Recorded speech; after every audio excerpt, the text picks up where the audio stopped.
Okay. I think that theoretically will work. I'll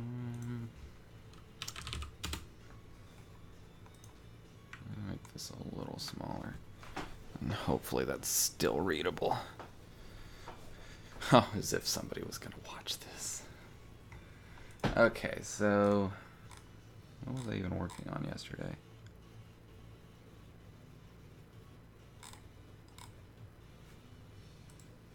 Can I just like, okay. So I thought I can F11 that so that I got a little more room.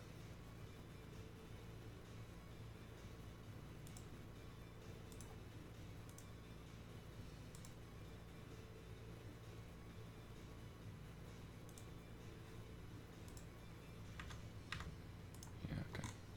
There we go. Now I've got a little more room considering I made the font really huge.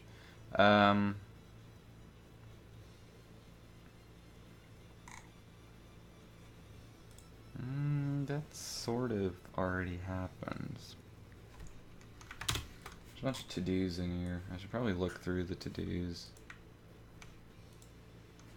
Put all the relevant data in that. Allow the player to choose custom color. That's for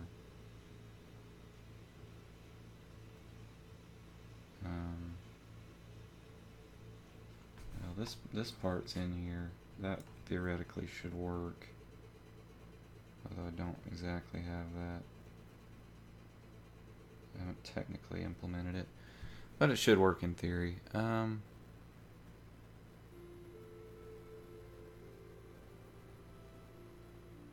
know why I dropped some frames, but I dropped some frames. Probably something else was trying to use the internet at the same time, because Windows is fantastically amazing at actually obeying your command to not let background applications use the internet.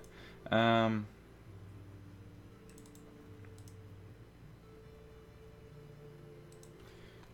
don't think I use these anywhere. I guess I do. Is there anything that's using cursors? Oh man.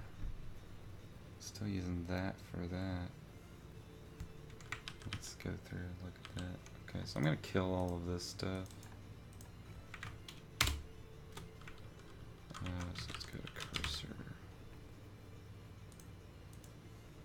I really don't need anything that's like any of this.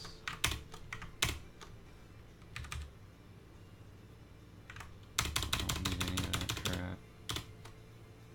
Don't need that. Don't need that. Don't need that. Just trying to clean up this crap.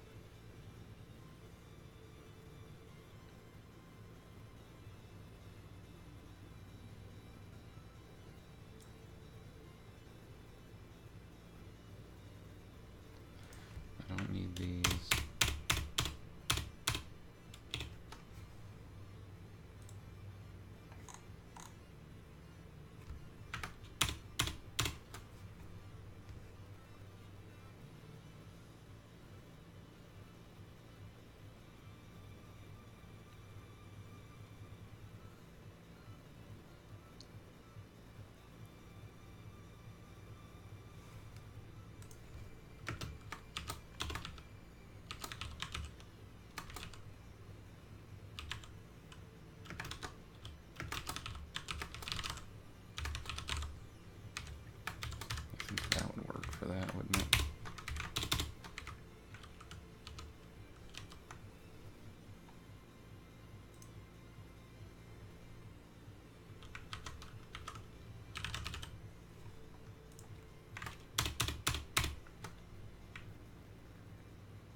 cursor size.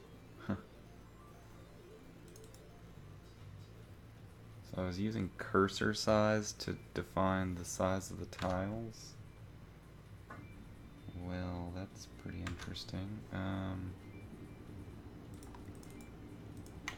I have a tile size anywhere? Oh, that's in the puzzle panel editor.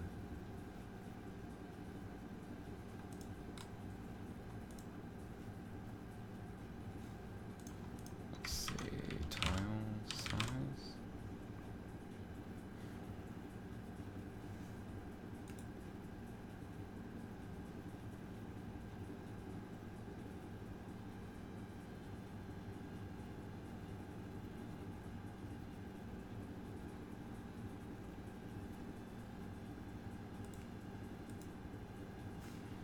Looks like I was using 1, which is weird.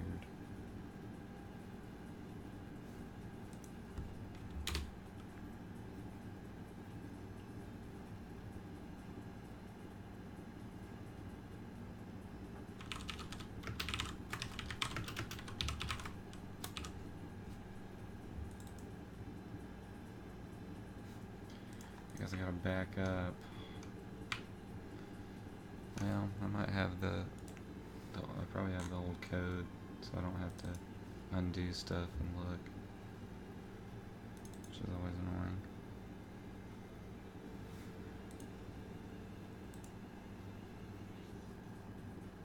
I feel like people come and hang out and don't chat. But anyway, how's everybody doing today?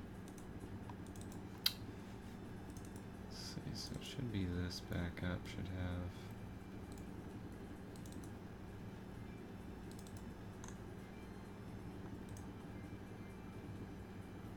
be puzzle panel, right?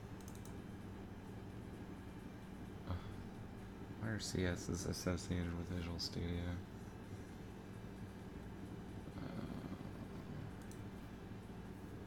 I've literally never launched Visual Studio.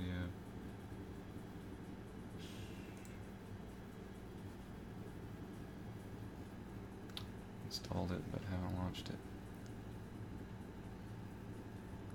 Oh, that made me drop some frames. No wonder, because it's Microsoft, so... I'm gonna have to...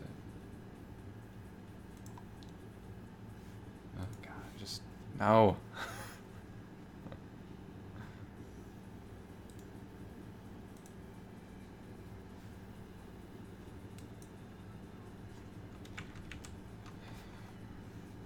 Windows is hating me right now.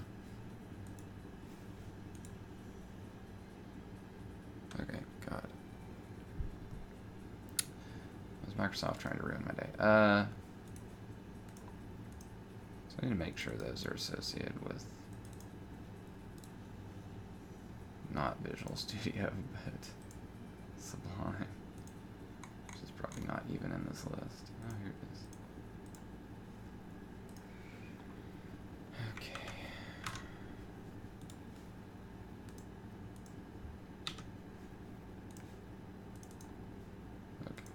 So I'm going to look in here and see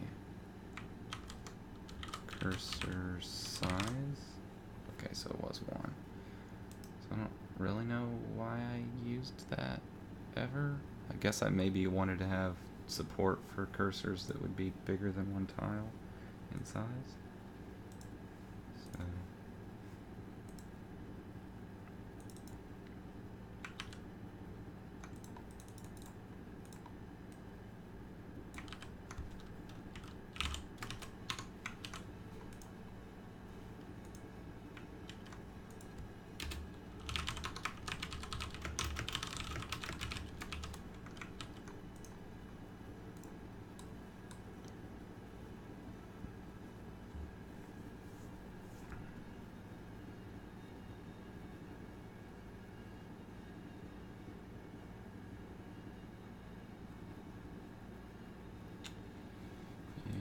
I think there's something weird going on with the panels and when they get rebuilt for those backgrounds, but I don't know why I dropped so many frames there, but Apologies about that. I assume that it was probably Visual Studio being stupid. Let's see. What's your question here? Dunahan. Hey, Dunahan. Hey, Maxwell Perlman.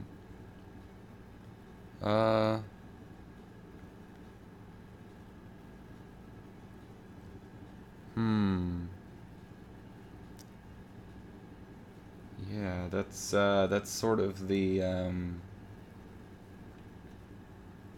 it's the boundary question, isn't it? Like, if you're talking about like with the puzzle design aesthetics that Mark ten Bosch and Jonathan Blow outlined in their talk. They talked a little bit about that,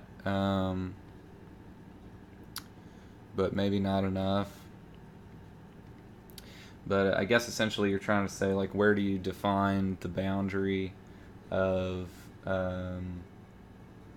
that space of the puzzles of the game? Like, what is too far, or you know, like, okay, like, say you're trying to decide what your game's about, and you say, like, okay, I'm making a game that's like about cooperation or something, right? Then you can end up making all kinds of things, different cooperative games, or maybe this is like something where you cooperate to play a shooter, and then I'd say mostly it just is an arbitrary thing that you decide what is feasible and reasonable for you to do. But yeah, I think definitely in the case of designing puzzles, you just design a lot of puzzles and then toss out the ones that you think are bad.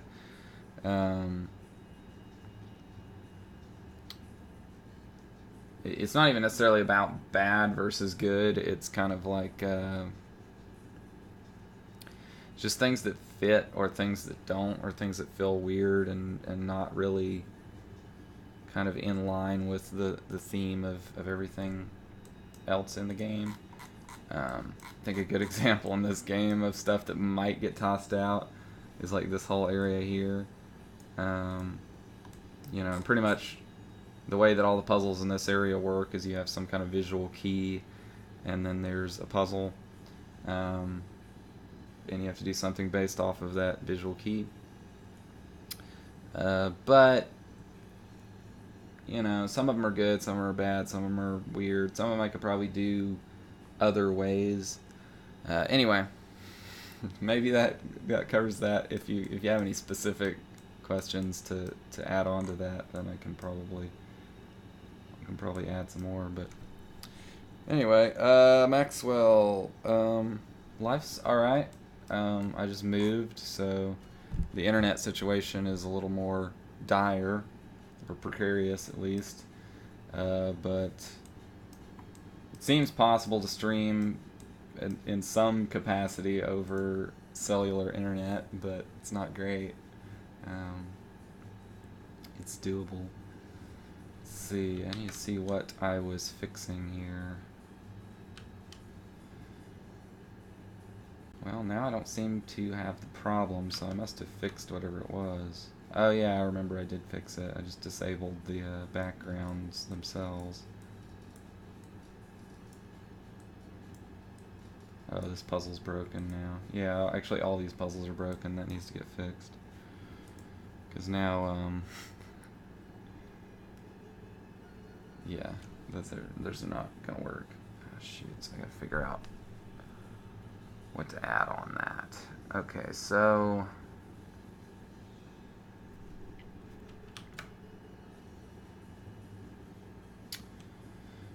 so the idea for these puzzles is that you have like kind of a block, right? And then you're doing puzzles in a way that they wrap around that block, right? So if you like folded that up, then that would be the different surfaces of that block. I should probably make this one be the same way, and then do another one that's the other way in some way that's slightly tricky. How's the game going? Very, very, very slowly. Percentage complete, very low, I would say. That doesn't mean that there's not game there. There's definitely a game. It's got a bunch of puzzles in it and stuff, but it's very slow. We're still in the very early stages. Nothing's really polished. It's mostly just a matter of not having had a lot of time to work on it recently. Actually, the past few weeks I didn't get to work on it at all because we were moving, so that just kind of is how that worked out. Probably the only way I can think to do these panels. Well, the issue. Let's see. Oh, I can turn that on while I'm running. But percent complete, probably less than 10. If I had to guess. Okay, so the issue with these panels is, first off, that's wrong, but is that they used to, like, I changed the way that this mechanic here works with these dots. And used to, you'd have a black or a white dot, right? Just got some flickering for some reason. Oh, I'm dropping frames. Why am I dropping frames? What is doing something that is using my internet? Let's look. Come on now.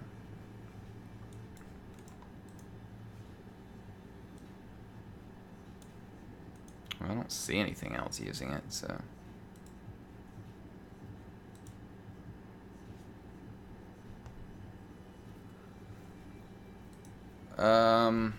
Well, I mean, as opposed to what? As opposed to, like, working at EA or something? Or as opposed to, like...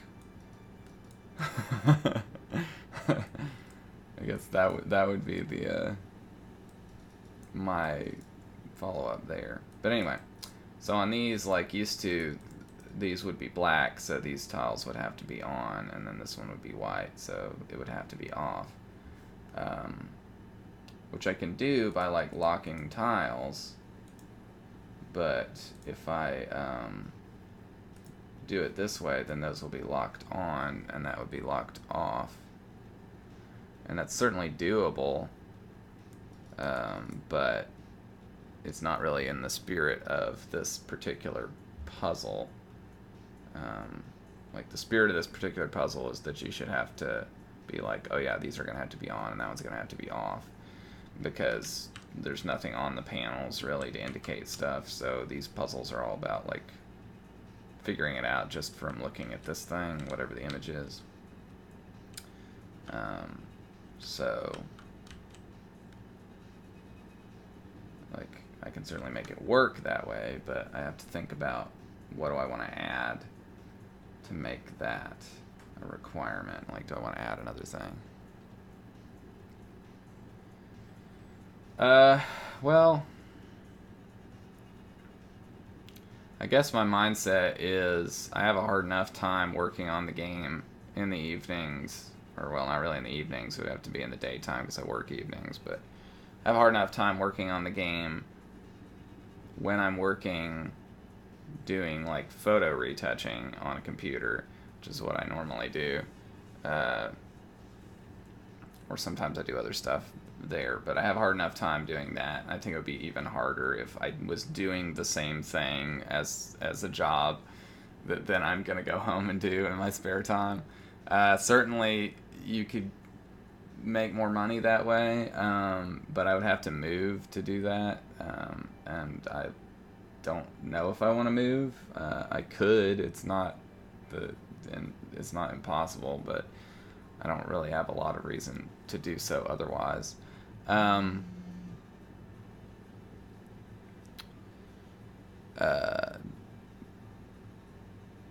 So that's part of it, and I think the other part would be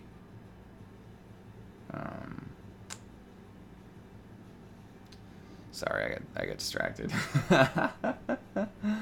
The other part would be the current job I have is seasonal, so like right now I'm off work for probably like 6 weeks or something, so that gives me like 6 weeks that I can work on the game and stuff. So that works pretty well, and I like working on games that I want to work on and being in charge of everything and not having to just be doing grunt work on a video game for somebody else. Um, so I guess that doesn't exactly answer it, but there's a lot of reasons why I do things the way I do.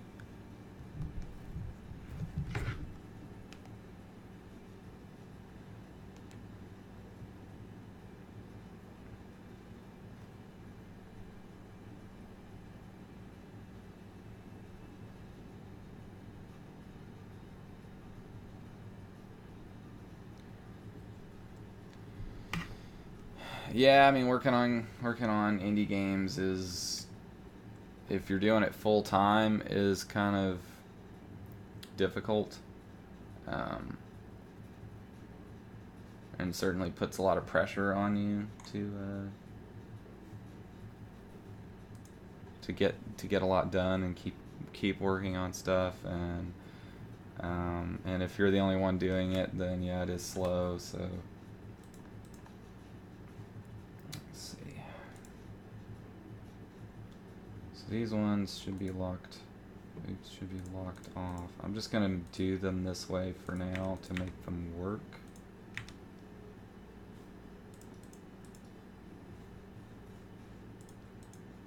But it does seem not really in the spirit of these panels to have locked tiles. It just kind of makes it technically work for now.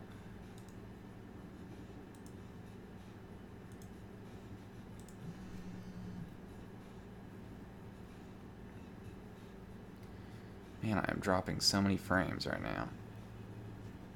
It's really annoying. It's like I'm pushing the bit rate as low as I can possibly go, and I'm still dropping frames.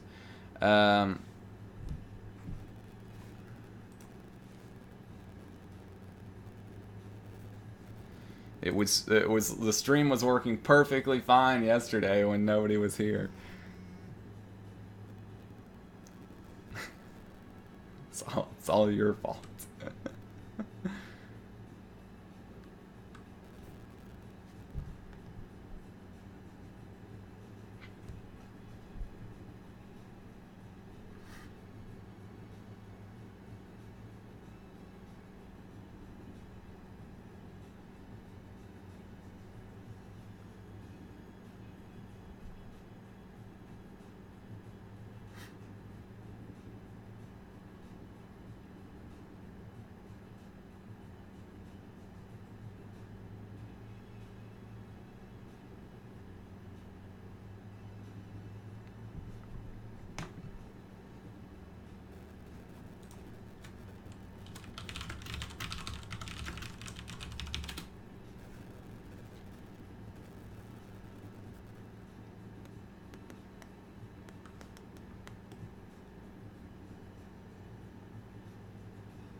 It's awesome. It was working really good yesterday, and now it's terrible when some people show up.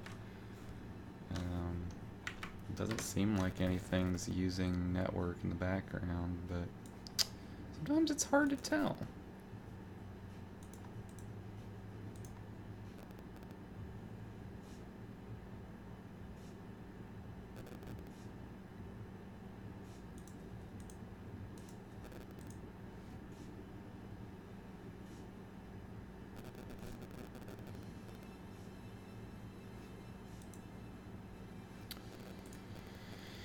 Alright, well, stream's being stupid. It's to be expected, I guess.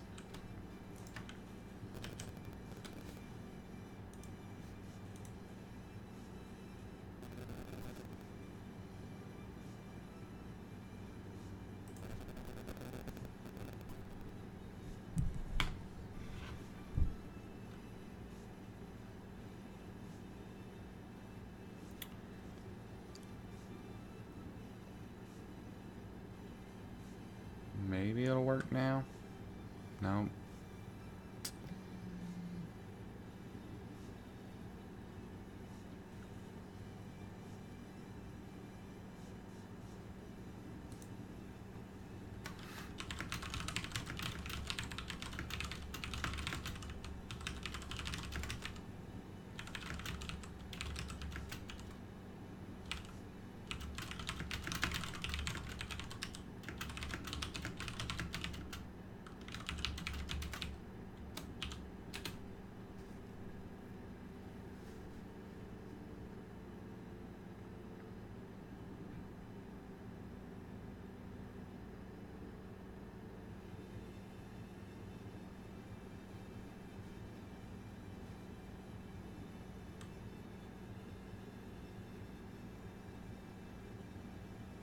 Let's see. Is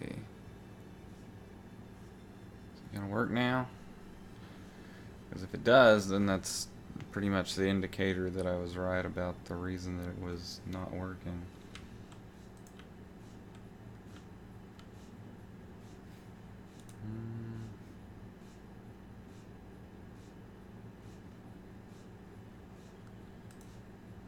Okay, it said drop frames there, but then I'm not seeing drop frames. Looks like it is working now. For whatever that's worth.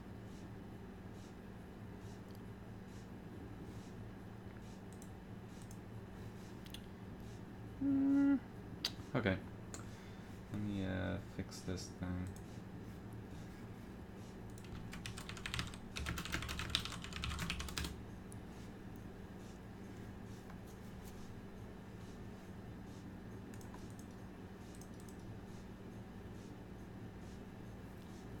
That's supposed to be white, so yeah, these all need to be like that.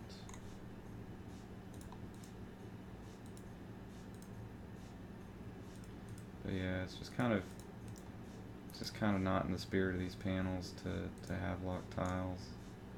It does make it work technically for now, but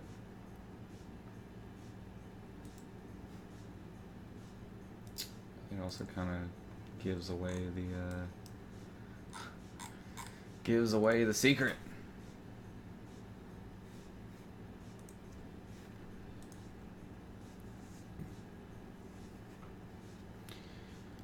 Oh, seems like it works now. Now that nobody's watching.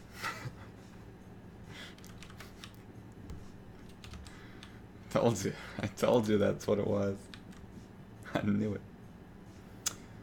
Oh no, that one's definitely not gonna work because the thing's not even getting drawn. Oh, Jesus. Okay, so now I gotta figure out how to make that work too.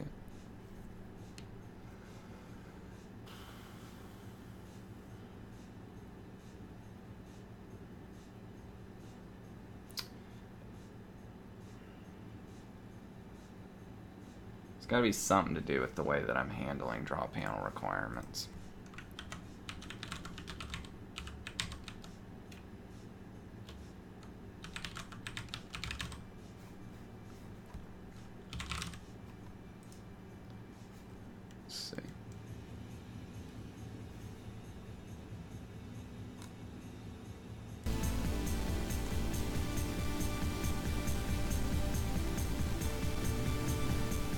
That's too loud or quiet. Seems like the stream's up now.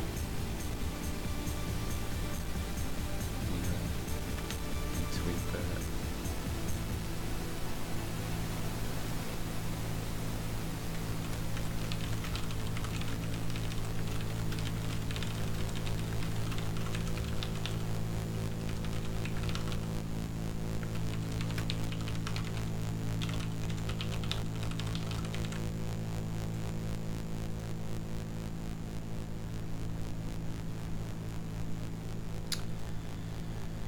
Yeah, that's the annoying thing. Now I gotta try to figure out.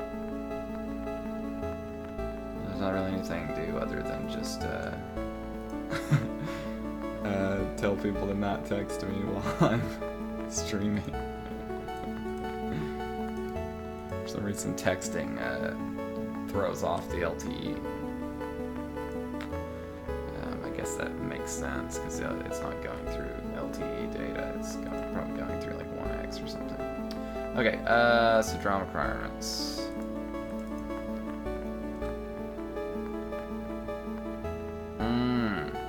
So the problem is that draw requirements is needed on panel creation to even create these things.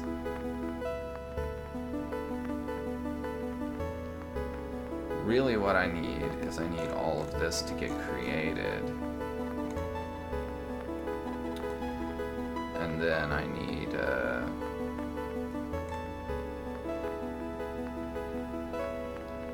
this is what I need. I think that'll work. I definitely need this. Disabled secret tiles. Yeah. Definitely need that. So I'm gonna try getting rid of that. So I need to get rid of this guy first. So I know what the heck is going on.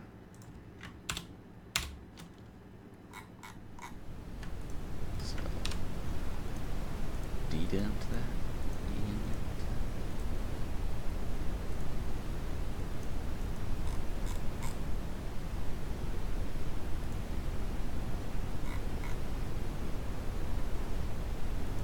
Extra guy here. I don't know what he's doing there. No, he's in. Okay, so I don't want to de-indent that. Okay. Okay.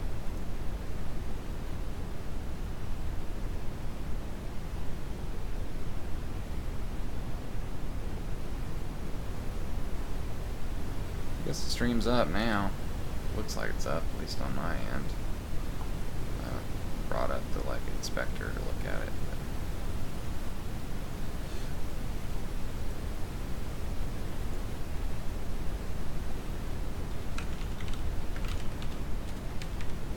I guess I can look at the Twitch inspector.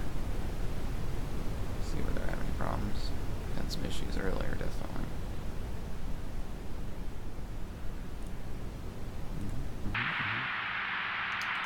Okay.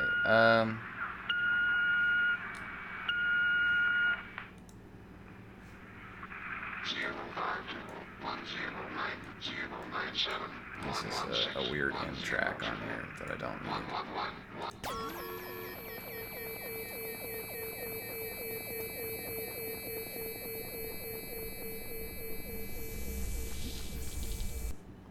A lot of times it's like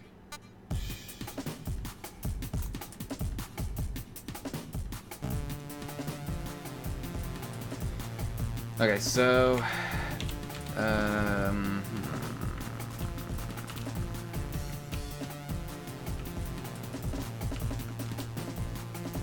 think it would be if draw requirements is false, then I would want to.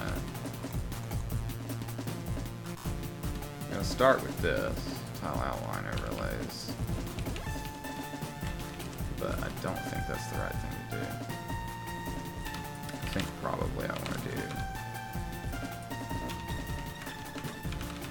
No, I can do pause.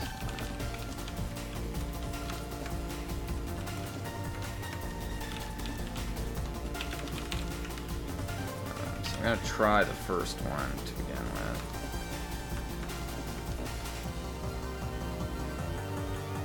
Let's see whether that works.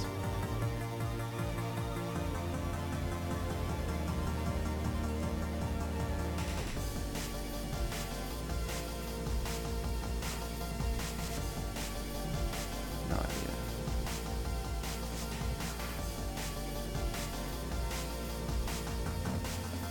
There's still a few people in chat. Whether or not they're watching, I don't know.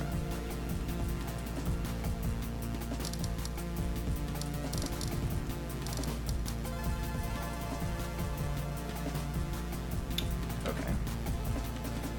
That doesn't look right.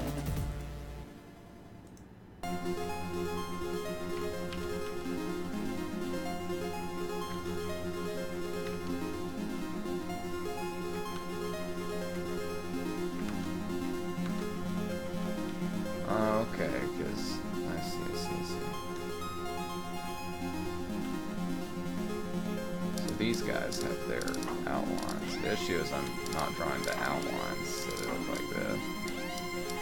So they don't actually have this little outline around each tile.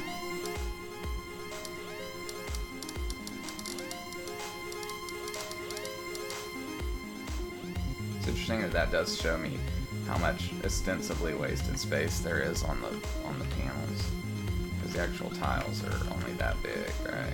And there's this much of a gap between every single one of them.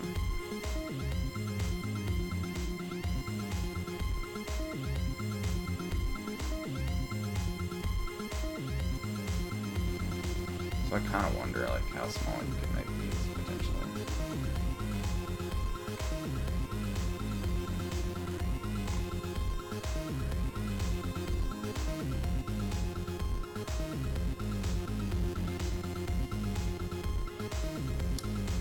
Oh, why did it just redraw them?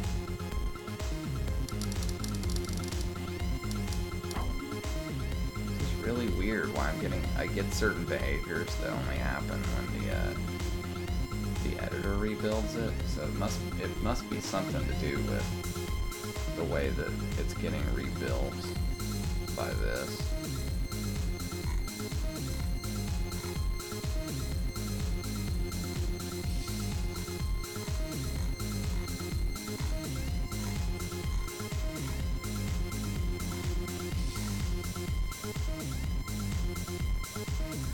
Panel rebuild happens there.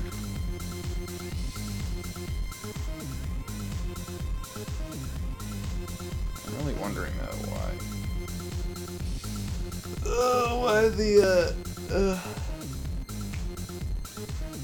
oh no, it's because I changed that. Of course, I changed that and then I rebuilt it. I'm so dumb. Change the code, and of course it's gonna rebuild it differently. Okay, so it's not actually those that I want to disable. I want to disable the symbols, basically.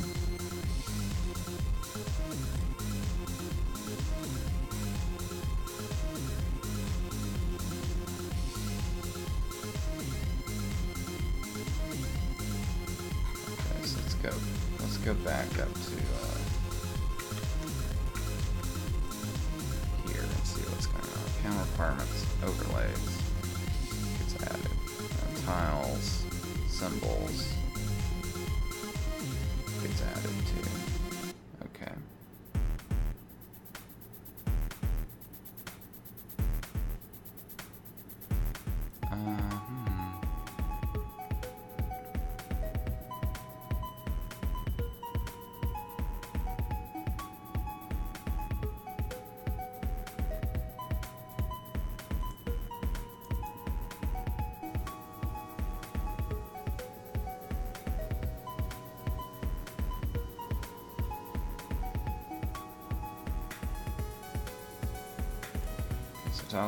Tiles has that in it, basically.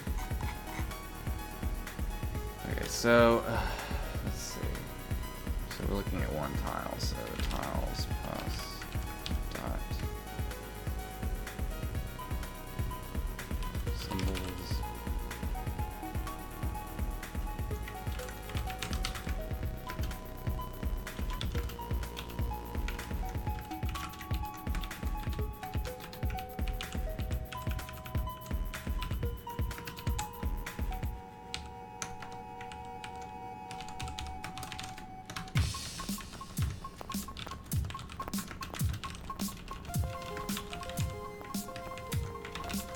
I think that's the way I have to do it.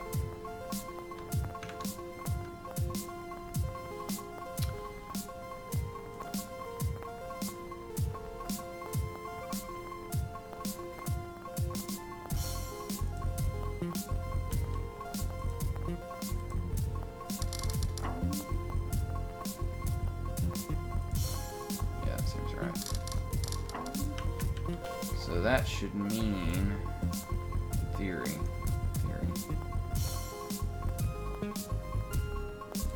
if I turn that off,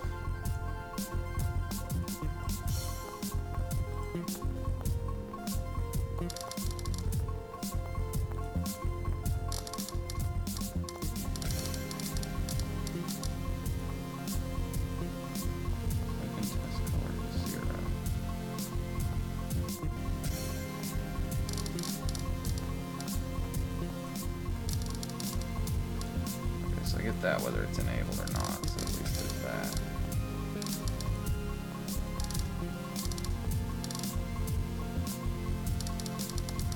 Probably black versus white on this.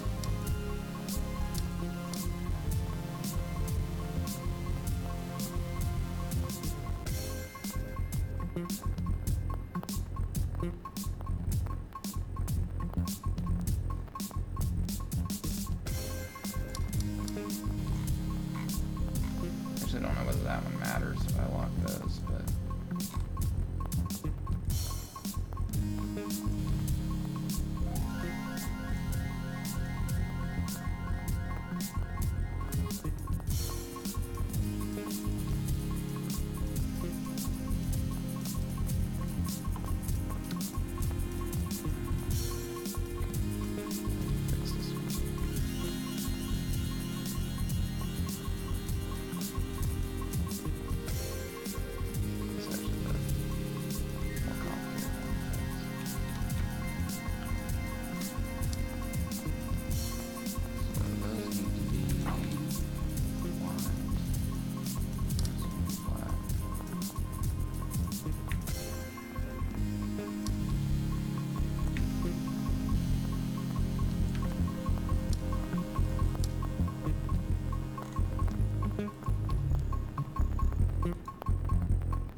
That will make those work without having to do some kind of weird ad hoc thing.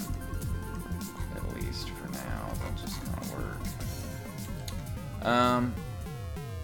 Alright, I'm going to take a real quick break, and then I'll be back.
Okay.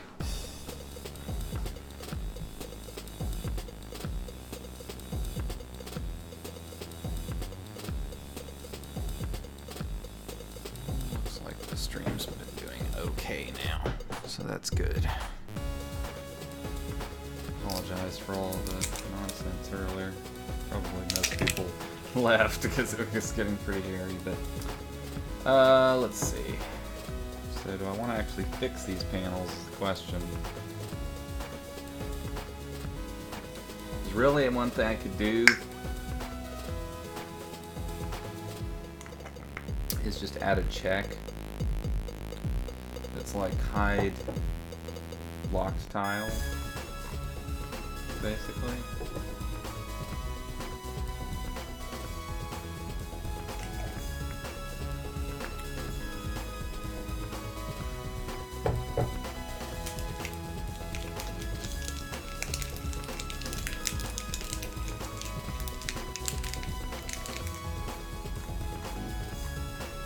I really don't mind having so many different arrays. It's just kind of starting to get messy to look at, you know. It's going to get messy to have like 1, 2, 3, 4, 5 different arrays for all this stuff. So that could just be solved with the user interface thing. But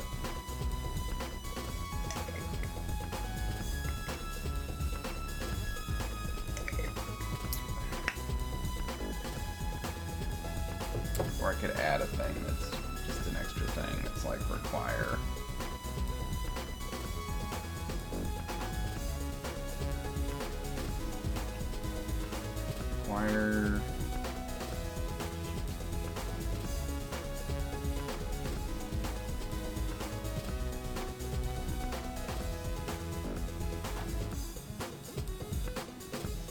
That should make more sense to me to block tiles up to here. So you gotta start block tiles, starting state, solution, disable tiles.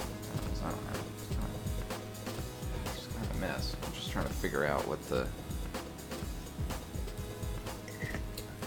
right move to get the effect that I want is. Because basically, I need 2 points of data for each tile. I need to know whether it needs to be a specific thing and what that specific thing is. Because I want basically the behavior of the old dice space symbols as an additional thing, but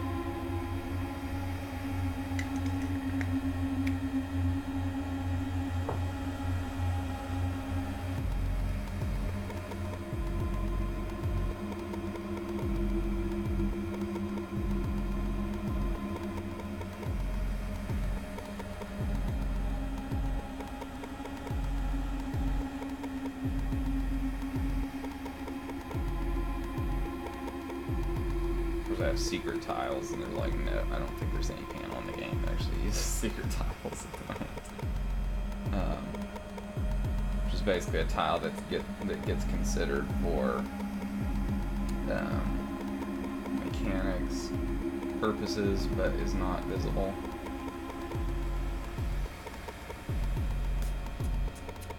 Just whether I add more arrays or whether I don't.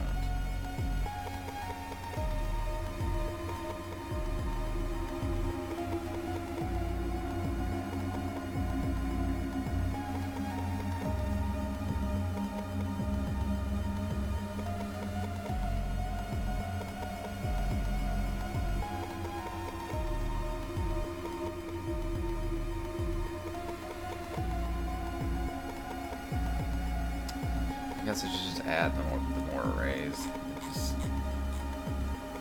seems not clean to me. I can't think of any way to actually make it cleaner.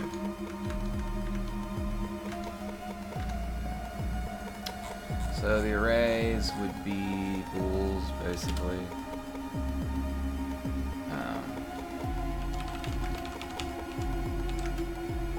That would be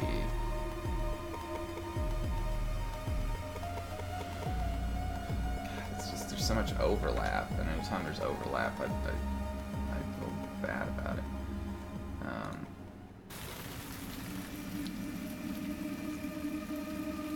The overlap is like I have this use integer solution thing.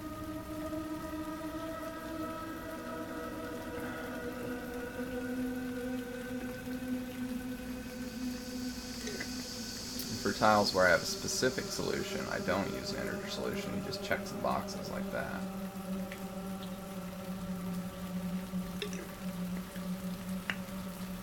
Which is basically what I want here. But I want to be able to say, these ones require something, and then here's what they require.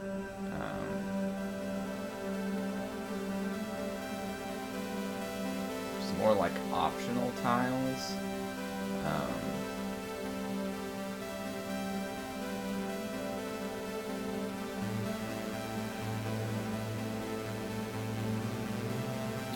But it kind of goes on top of this versus the other one. Like, there is an integer for those, but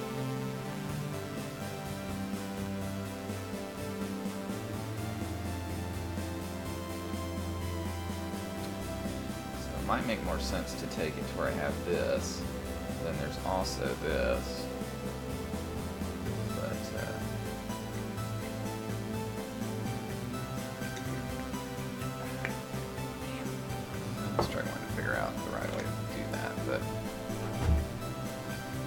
Set it up to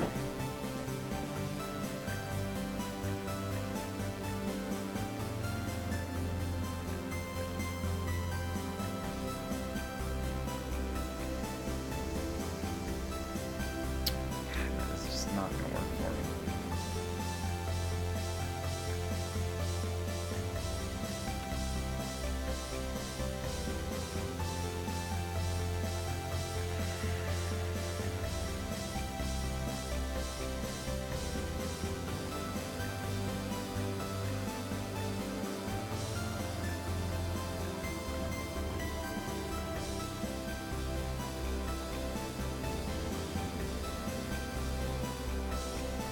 It really does seem like fixed solution and optional tiles. Like fixed requirements, basically, is what that would be.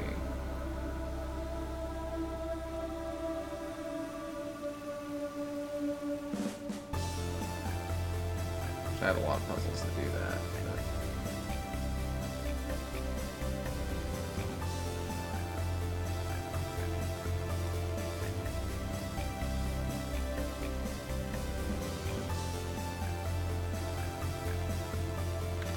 Yeah, I guess I'll go like fixed solution, something like that. And then I'll have these optional tiles.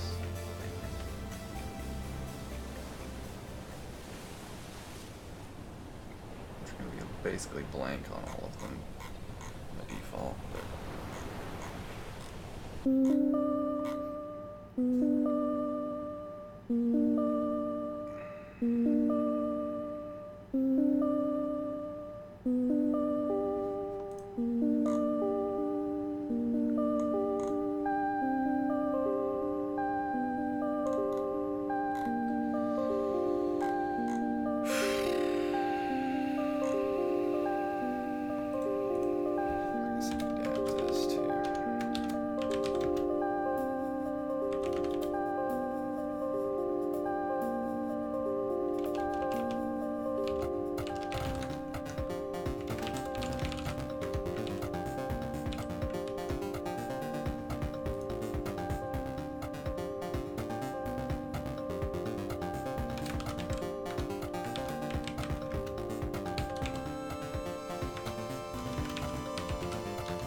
Starting state is an integer.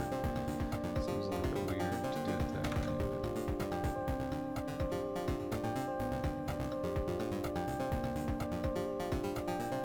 'Cause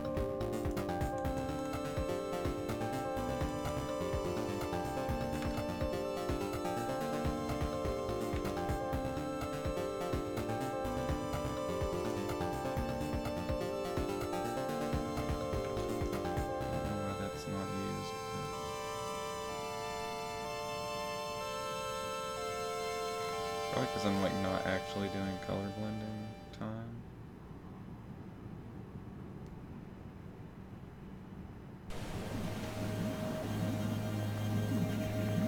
Yeah, I'm not. It's weird. So I guess I used to be doing this.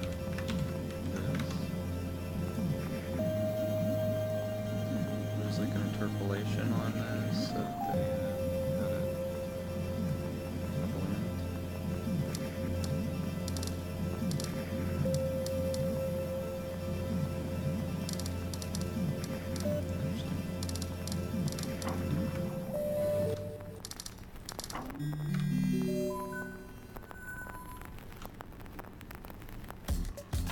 I just must have not done it because it was very slow.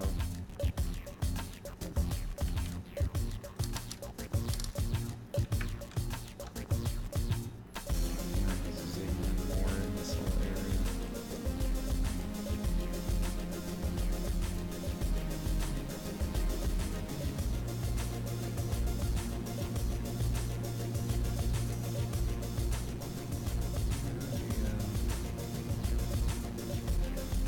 No, camera settings volume. Oh, here it is.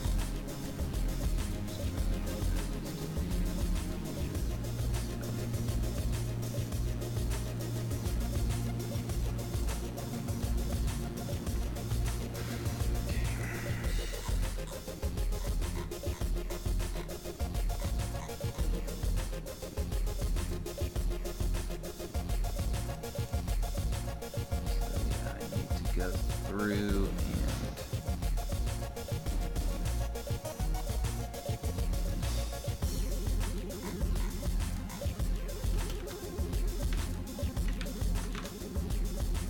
puzzle helper panel actually have.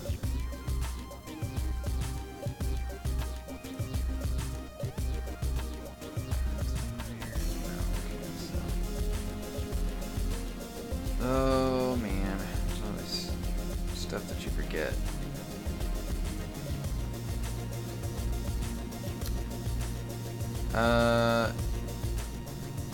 Hey Atsnog. My favorite puzzle games. Well, my main two favorite ones would be The Witness and Braid, but I would assume that you've played both of those. But yes, you can list some if you want that you've played, and I can tell you some things that aren't on the list, I suppose.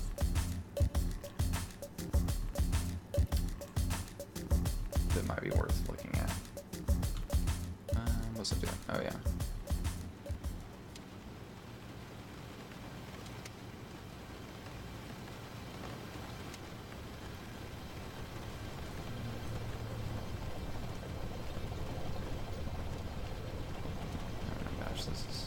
There's a whole big mess here.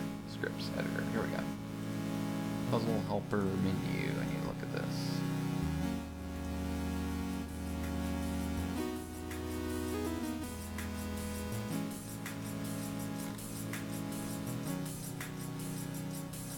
So I need to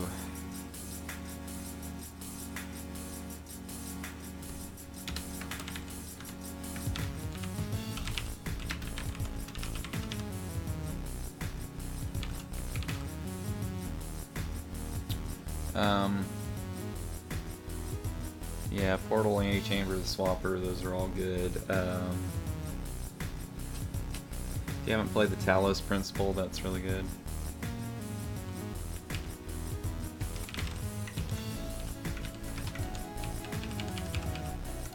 I will say you just missed a sale on the Talos Principle, though. I think my brother missed that sale too, though. I tried to tell him to pick up a copy of it.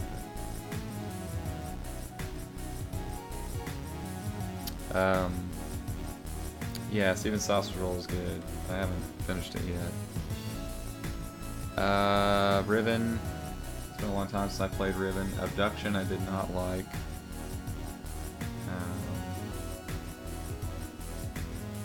Felt like Abduction was... Abduction served as the litmus test of why the witness needed to happen. Let's see, optional tiles and what did I call that? This is why I didn't like doing it this way, but I called it fixed solution. I guess it should be like fixed solution. I just don't like calling things longer than that.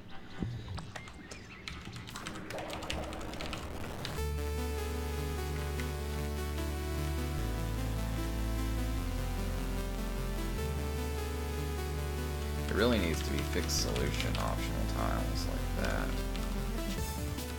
because it's related to that.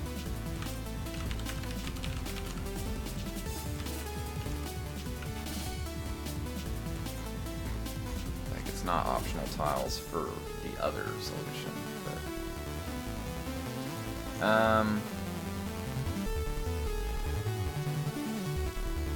trying to think of anything that I would recommend without caveats.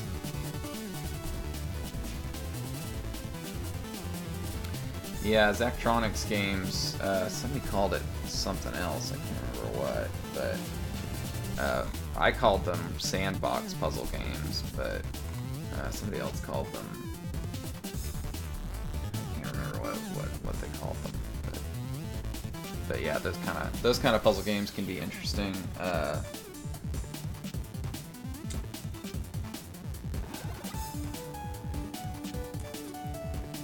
I don't know, short of looking on, I think I have a list of stuff. So I was taking down a list of just like my favorite games, but I never did.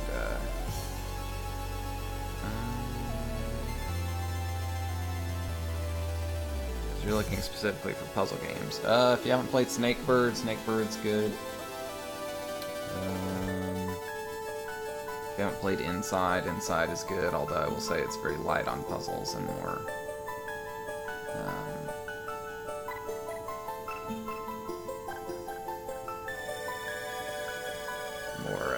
heavy on the story stuff. Or just like, not really story, but you know.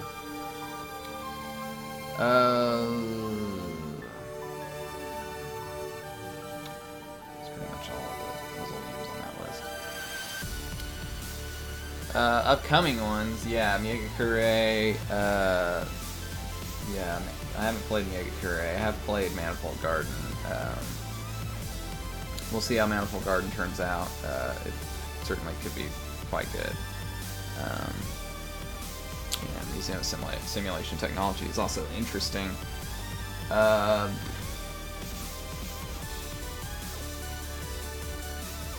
Yeah, I mean, you were looking for ones to play, I thought.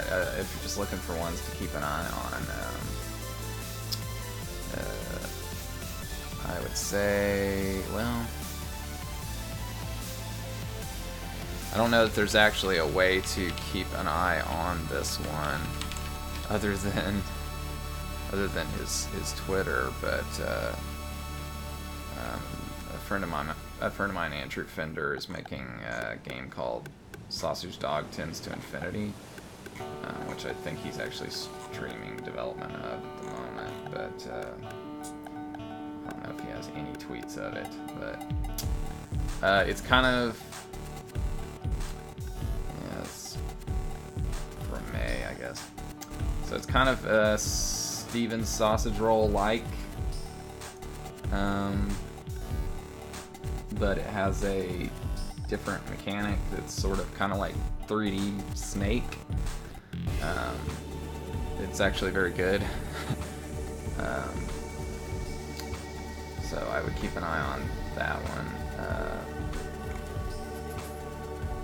There's a game called Desolus, which I would keep an eye on. It's still pretty early, but it's pretty cool, what I've seen of it. But yeah, we'll see. There's some other ones that are like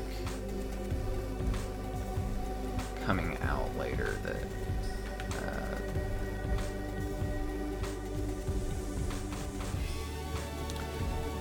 puzzle games. And I got a bunch of puzzle games that I'm meaning to check out in the queue. One that might be worth checking out is Recursed. I've played some of it. I will say I have some reservations about it. But it's a puzzle game platformer about recursion. So you sort of can go into these chests, and inside of these chests is like a room, and then you can like pick stuff up, and you can pick the chests up, and then you can take the chest and put it into another chest, and anyway, yeah, stuff like that.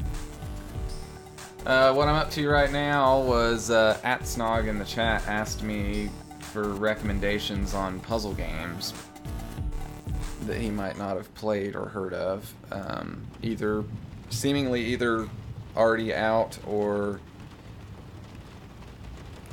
pending release, but I was kind of struggling to think of any that he didn't already mention, so.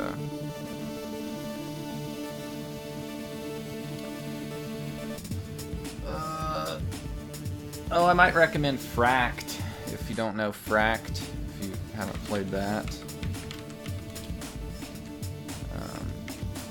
Since you liked adventure games, I would definitely recommend Fract.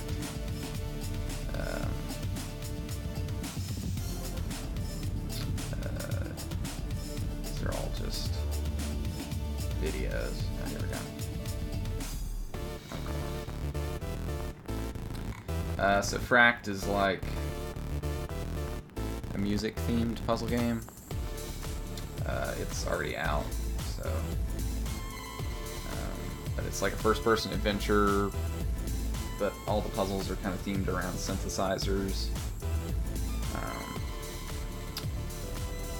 I'll say that it doesn't really get great until the very end, but it's actually pretty enjoyable. So.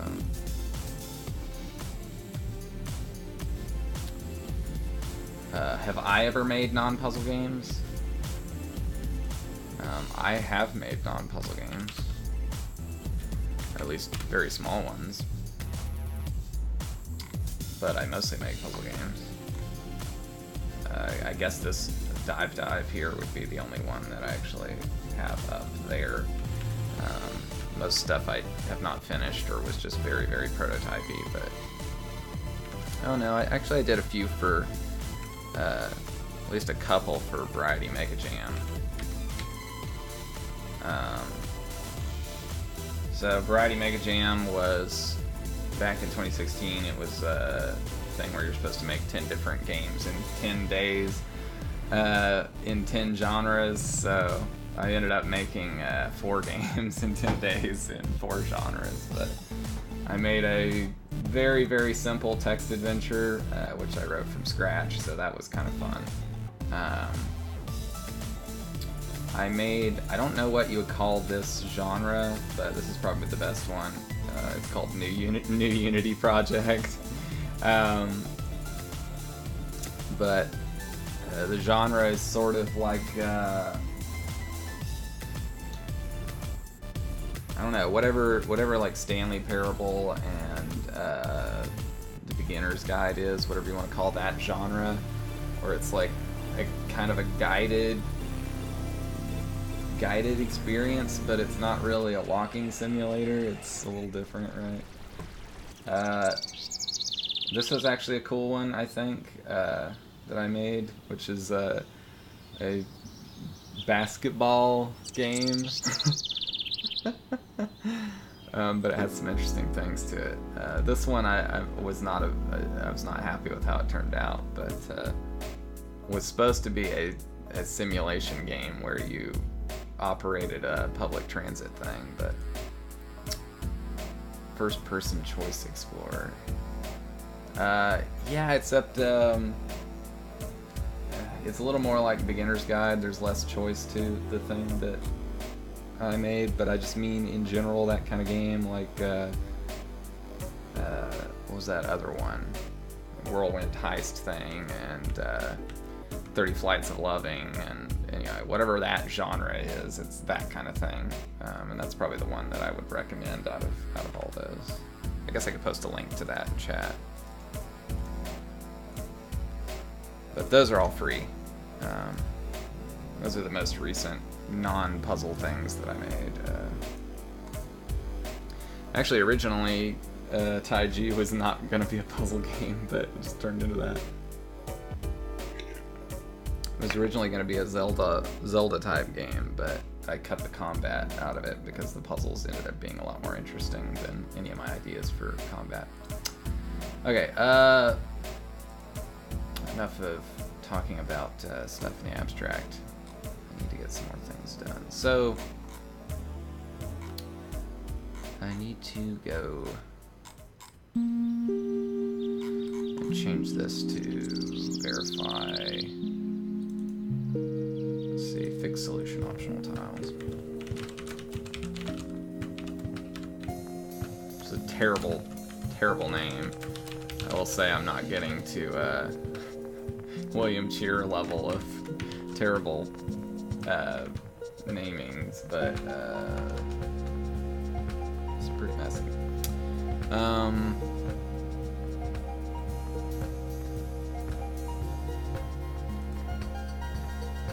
So I'm gonna do a quick backup of the project, just in case that screws things up. We don't need a full backup because I might. We'll see.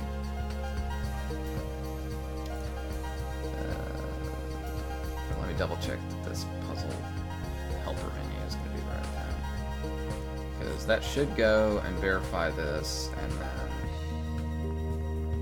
then clear that out. Looks like I already did an overload on that, so I don't know why I didn't do an overload here on these. I guess I'll do that.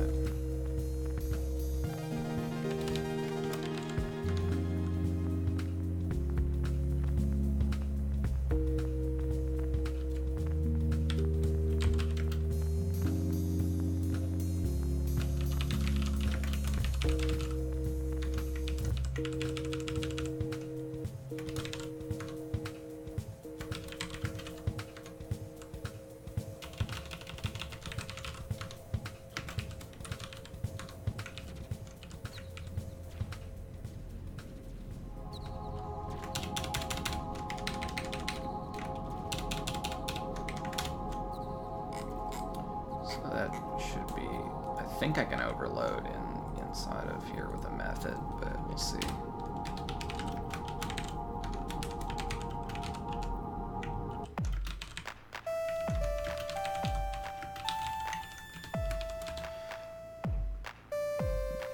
First person choice simulator. Game designer's block. Oh, I thought you were working full time on a game, or are you just doing different stuff? What to make? Well, first off, I would say, what do you like making? I think this probably will work if I just copy and paste that.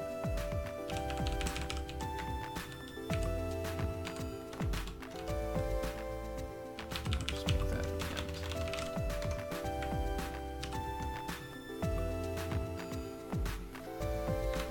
The block is real. I feel like I look weird with my hair pulled back. I look like I have no hair. Put it down. It was kind of warm in here earlier.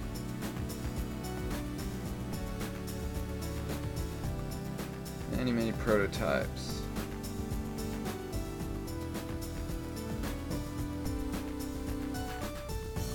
Artists that you can afford. Oh shoot. Yeah, well, that's a tough problem with the artists.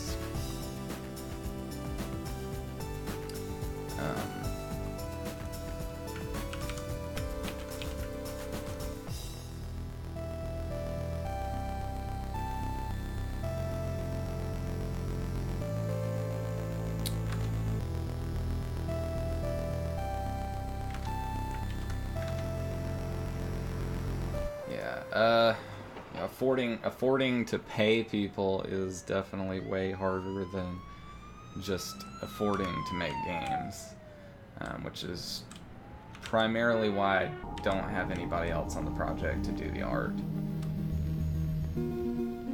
Oh, I turned that on. I should turn that back off.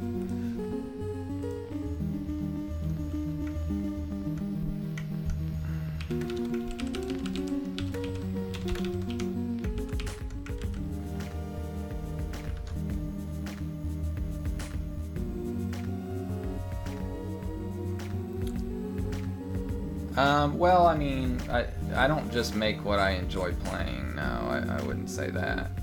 Because I enjoy playing games that I don't really think that I would be very good at making.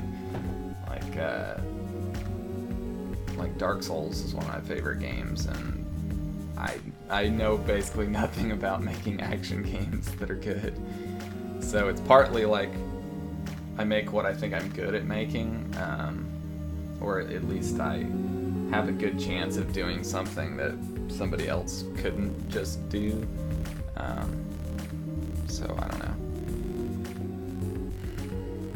So validate all puzzles should work. Might take a minute because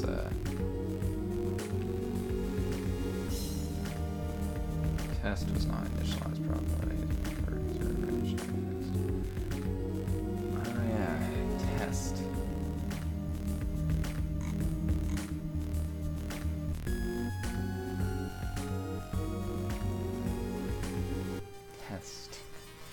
Because I didn't, I never got the thing to work with the names properly, or I just didn't want to code it, right? So I just went to the default was test. I guess it doesn't really matter because I only ever run that once when I add a new thing.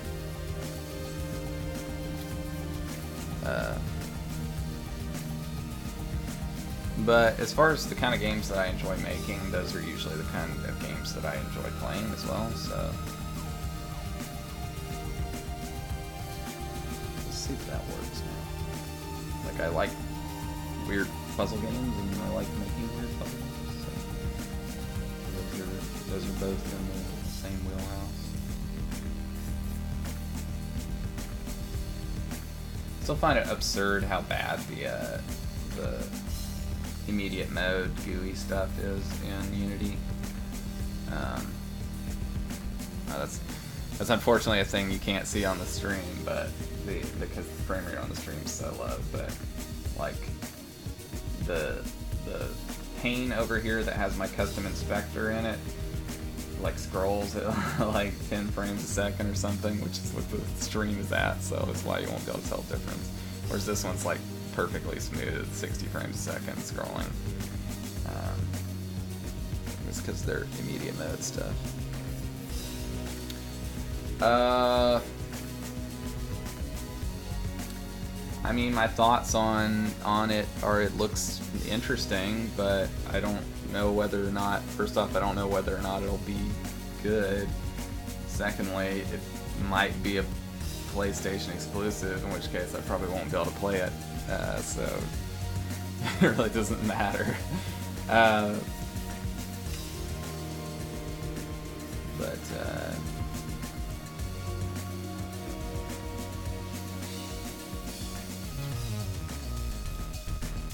As far as in general games that I'm looking forward to, like I can think of more of those than just puzzle games, but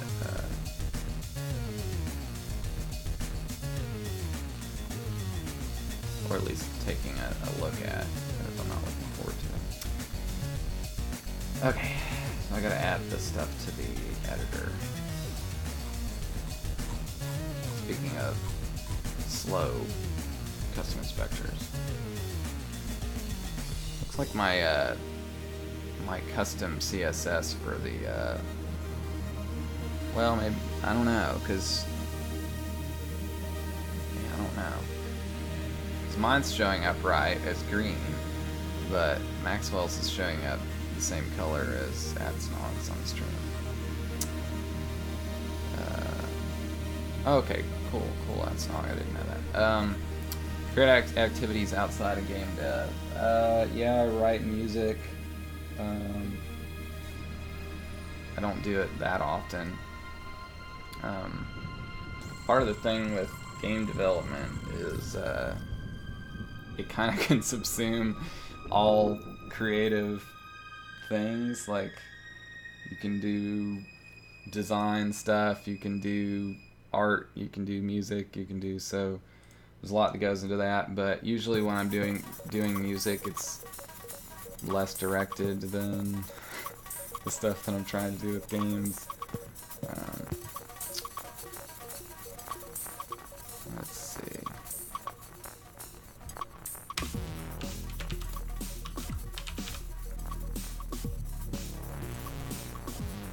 So this should be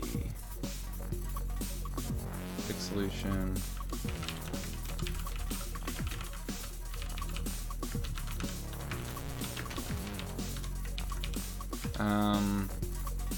I also do writing, although most of my writing lately has just been also about game design, so I don't know if that counts.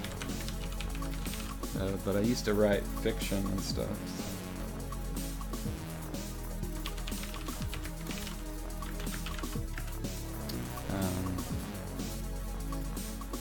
Look, I kind of directed everything down the video game path. Like, I do podcasts, but sometimes I talk about video games on there, sometimes I don't. Like, I have a podcast that I've done like 70-something episodes of. I do graphic design stuff. I think that's probably enough stuff.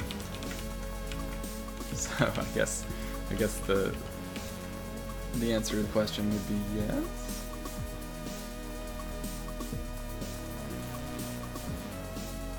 Okay, so this needs to be temp as well.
It is I, Matthew Van Dievender, come to haunt your dreams.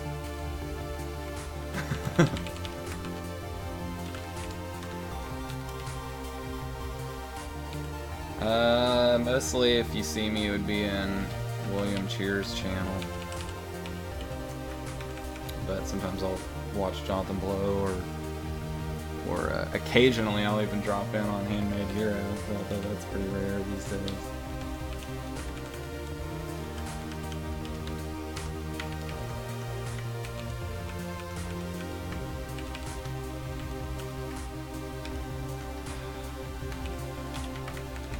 Some bug, I swear it's got to be a bug in Sublime, because I've got mapped to, like, I remapped my keys, right?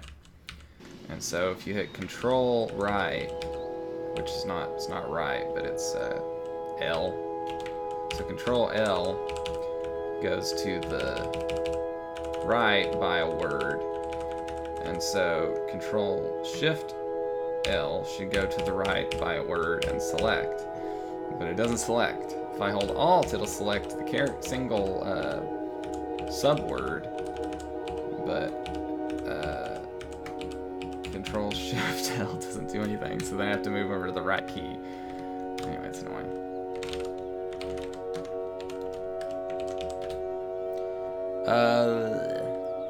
Yeah, I don't know if any of those are where you ended up following me from, but yeah. Yes, indeed.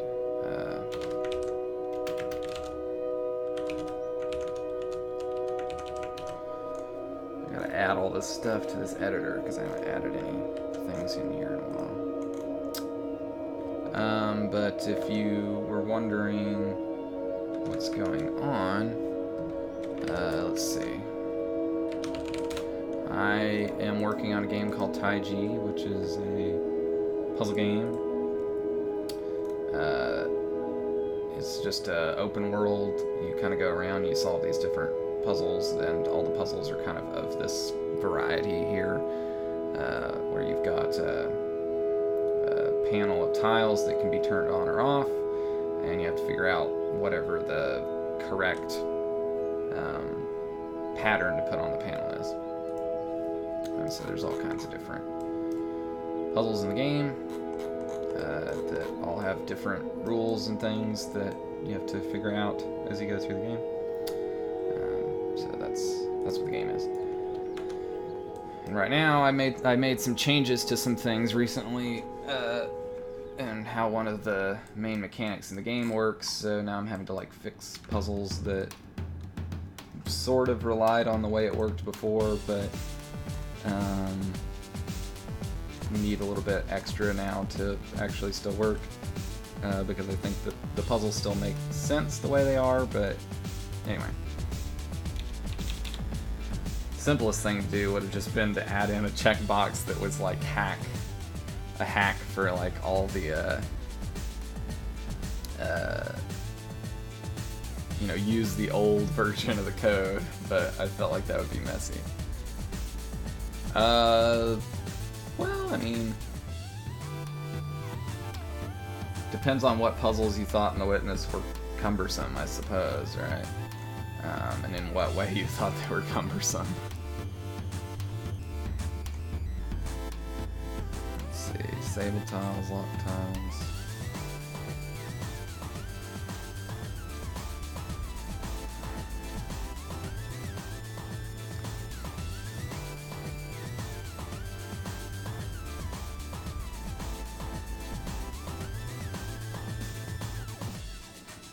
I think I need to do...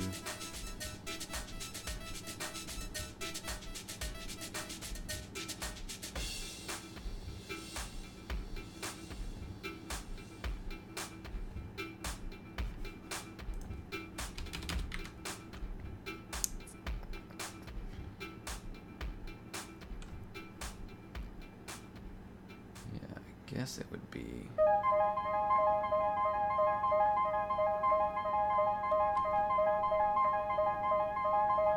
Basically, I would take something like this. Put that here.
Needs to be these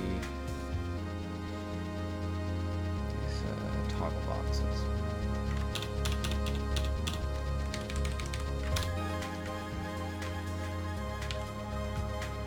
Ah! Might have been the wrong one. Let's do this one.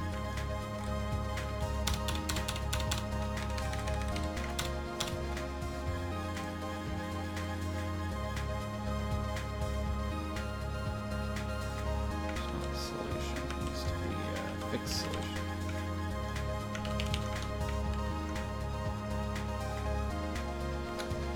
Yeah, hopefully it won't be cumbersome. I'm trying to make puzzles. I'm not trying to make puzzles cumbersome, really.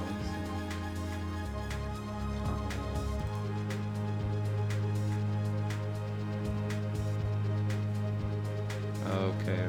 So the issue here is that I was doing this to.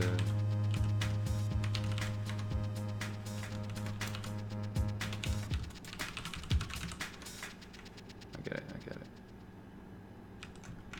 I was doing that because I wanted to have checkboxes for those, but they didn't need to be checkboxes because. No, I've never played that. Although I'm not surprised if there's something similar to the basic idea of the game. It's pretty basic, so. Obviously, even the, like, Mattel Lights Out game is pretty similar. Not the movie, but the Lights Out game is kind of similar idea, too.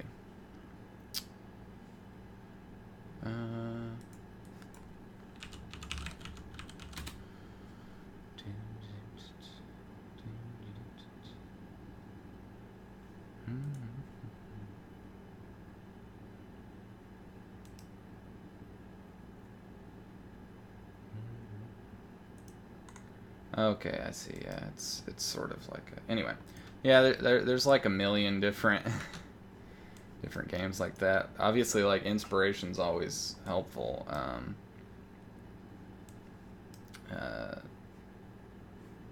There's probably more than enough stuff in the game as is right now. It's already like it's at least a 3 or 4 hour game, but it could be a 4 or 5 hour game. But I can't look at it right now because it'll mess with the stream. I'm streaming over like cellular, so I don't have a whole lot of bandwidth. But yeah, yeah, just even like if you think of like if you brought it up to things like Sudoku type games or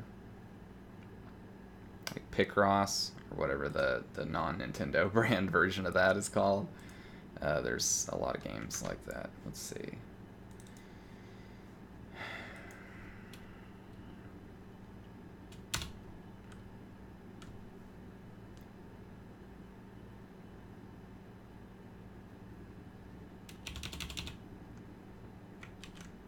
I don't know if I need this temp state.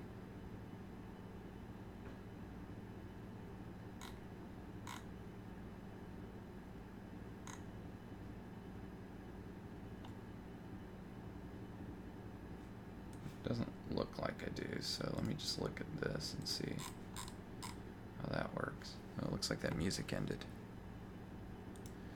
And it can be interesting to look at those different kind of games. Some of them fit into what I'm doing, some of them don't, as far as how those ideas work. What do I want to listen to? I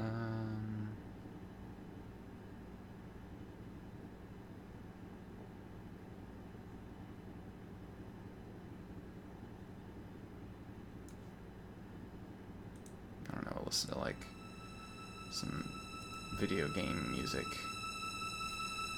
Why not? I don't know how loud that stuff is on the stream. It's probably louder than my voice. Okay.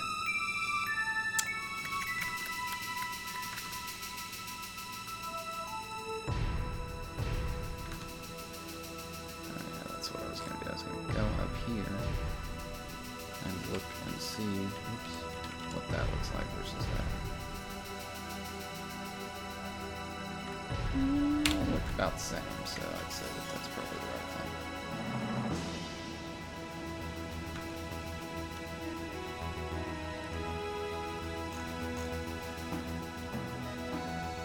Okay, so we got a fixed solution.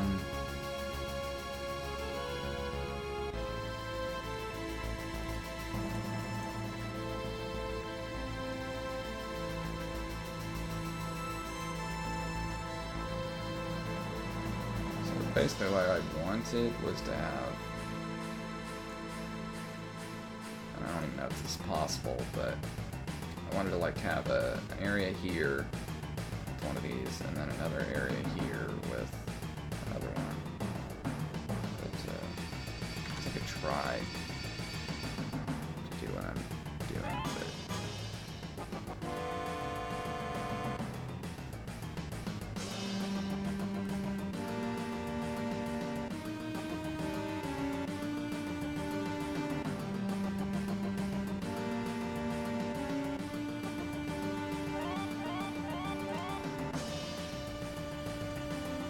wondering if I do again vertical, if that works.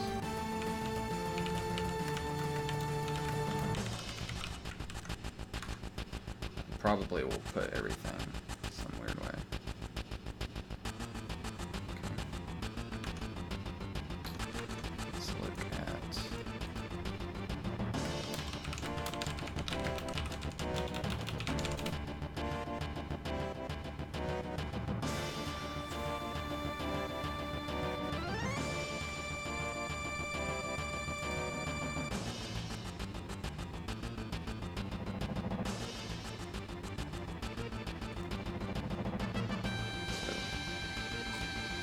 again, vertical doesn't take a parameter.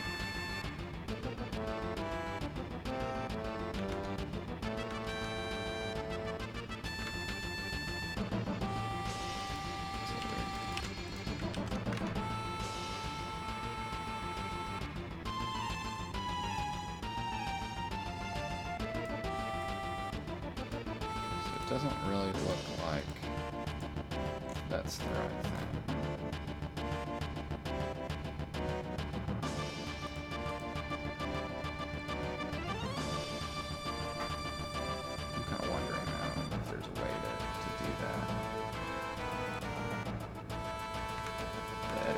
Stuff's pretty complicated.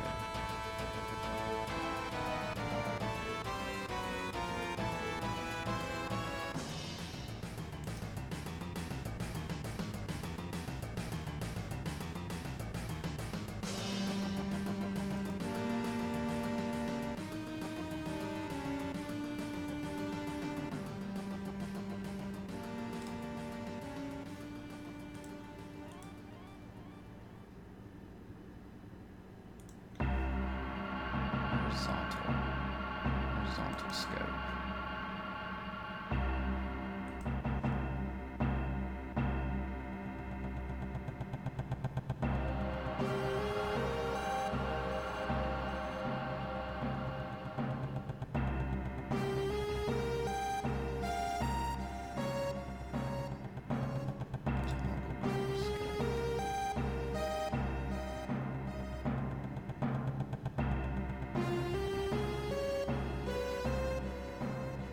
Interesting, I never did that. That actually works fine for this. Really, for all of these, that would be the right thing, wouldn't it? But I don't think I can do that because these are all vertical grooves, and I need these particular kinds of grooves. Wondering.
style toggle group.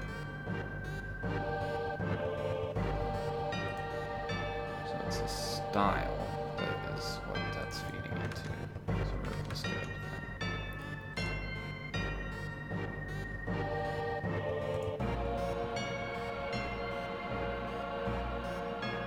Oh, I see. So it's just a weird scope helper thing. I don't know why you would ever want that. So it does the same thing now.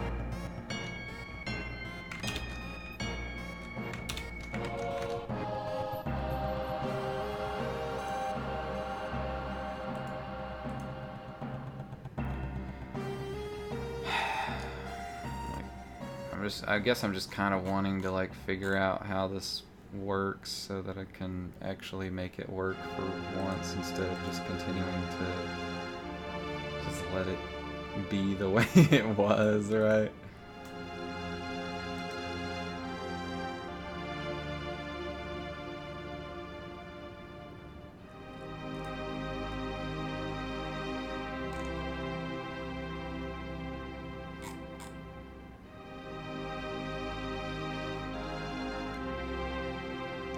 I'm looking for GUI styles.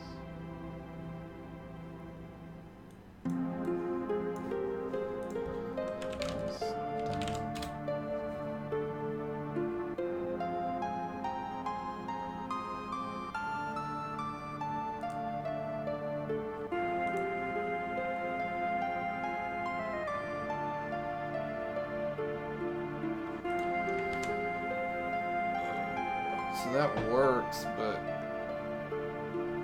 I don't know why.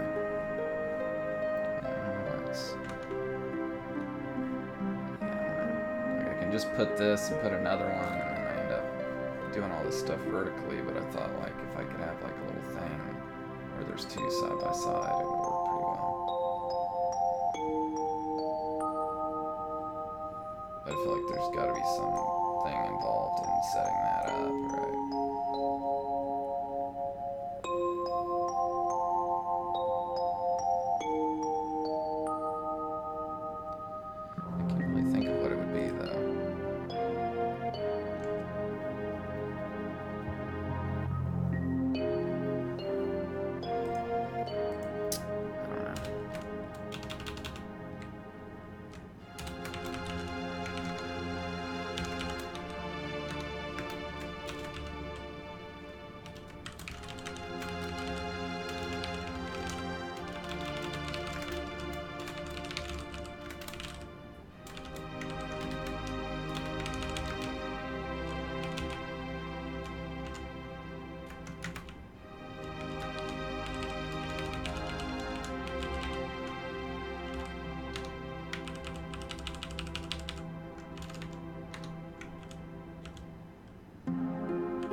There's a way to make a toggle that's like looks like a toggle but doesn't actually work.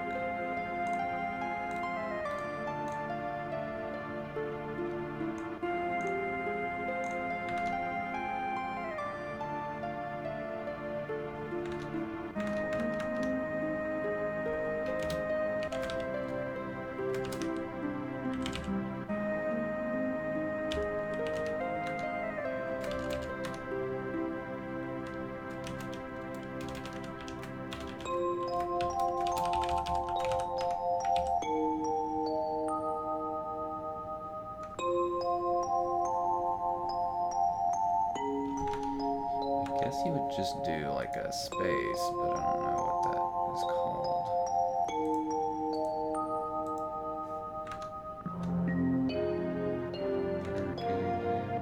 That's what I'm looking for. So it would be like a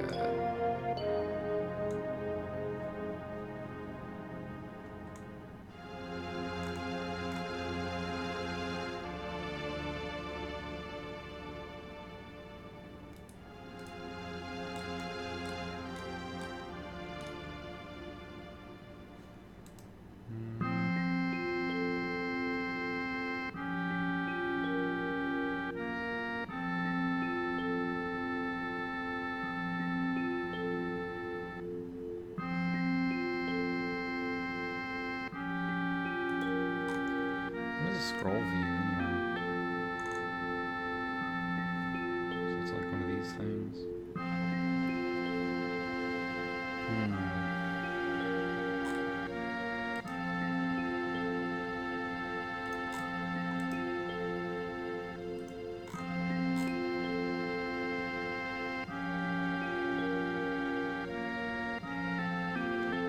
It's a little bit like what I was thinking, but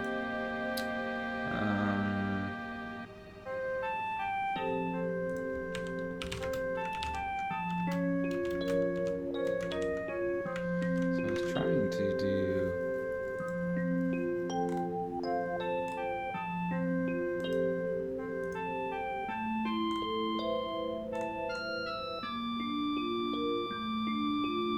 okay.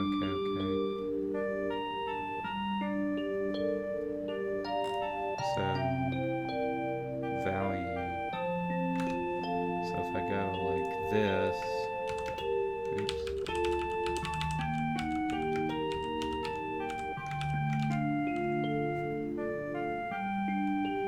And I just go false row.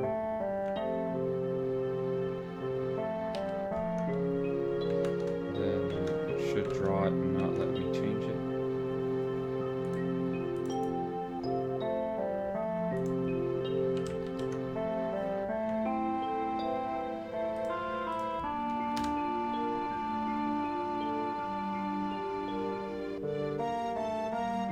That's alright.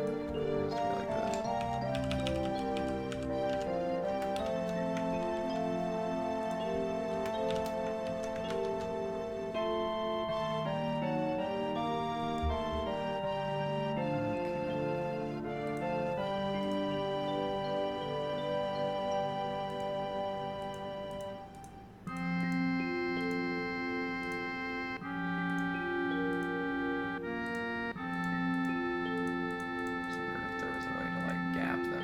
So that I can go like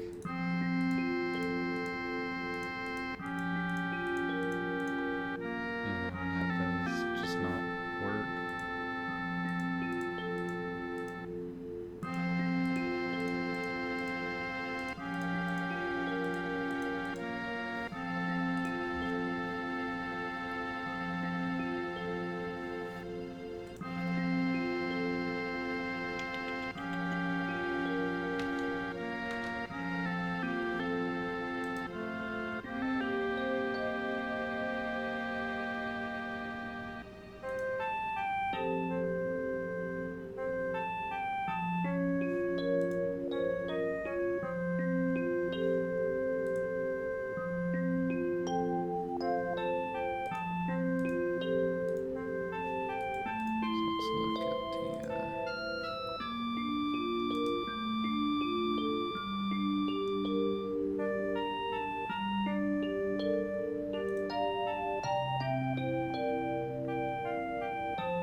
Except a label, right?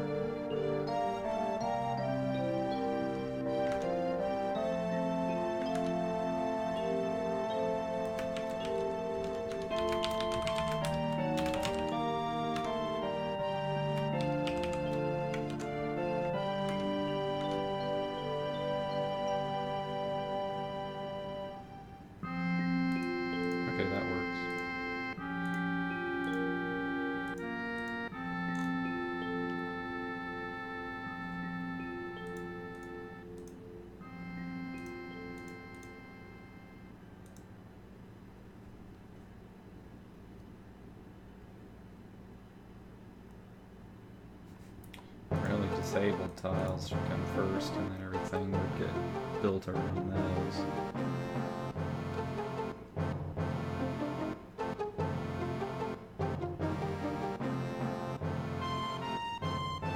Same way, pretty much.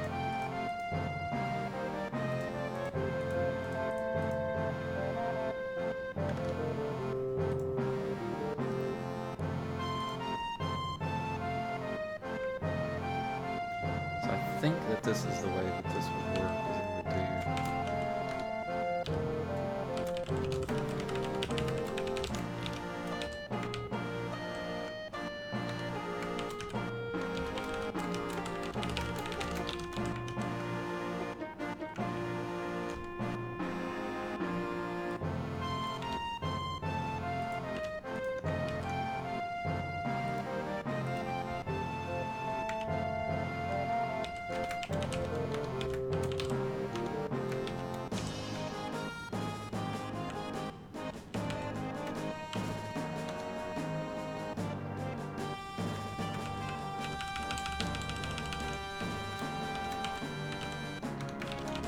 Maybe I can do vertical from here like this. Just do a scroll group.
Try the scroll groups and see how those work.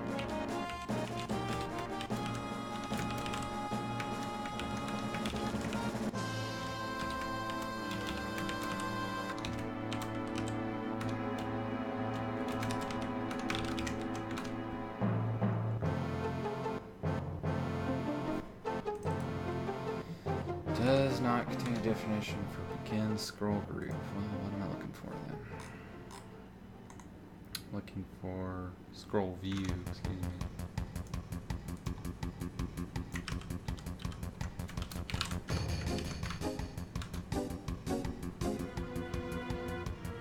Overload takes 0 arguments.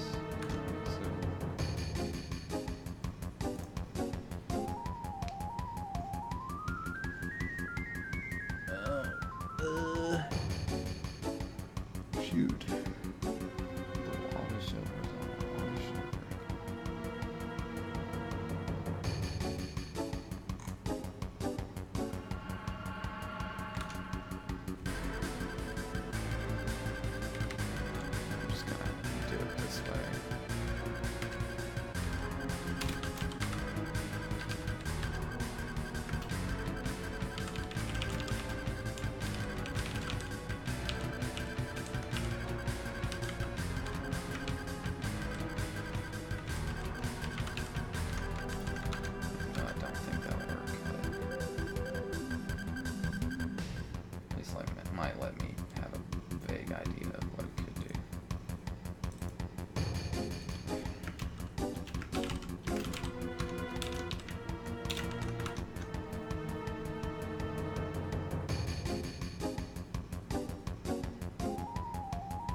That's the reason it doesn't have any options.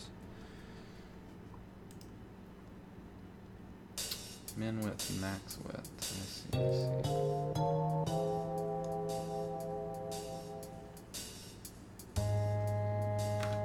I'm gonna try doing it with these verticals instead.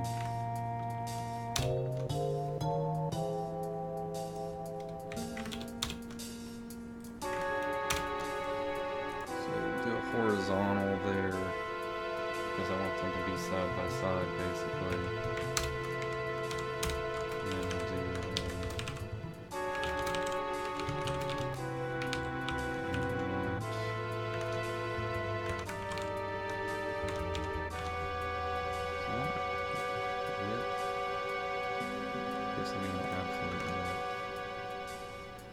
The absolute width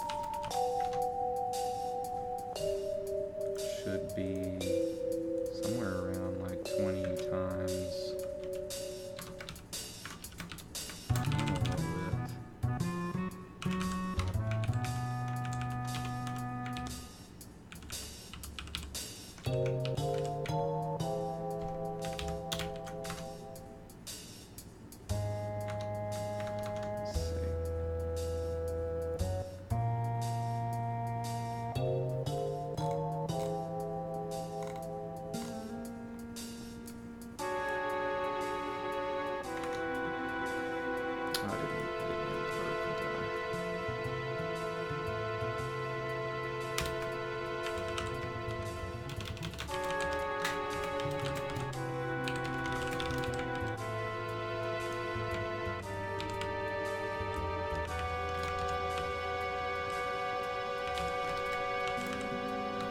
That's why it went down one line before.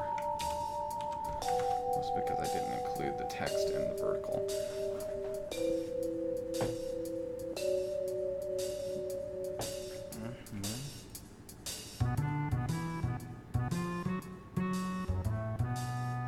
Well, that definitely works, but yeah, that's because the text is not in the vertical, so that needs to get included. Kind of works. The width of this thing is really wide though, which is very strange. Let me get rid of these labels and see if that affects the layout. Okay. It does.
That seems like this all could work the way I want it to. Just gonna take a lot of work on all that. Let's see, I've been going for about 2 hours. I'm gonna take another quick break. We're not doing too bad on time or frame drops and things like that. So I'll be back in a little bit.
Okay.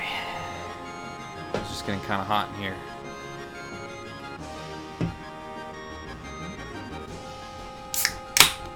Yeah, that nice, refreshing.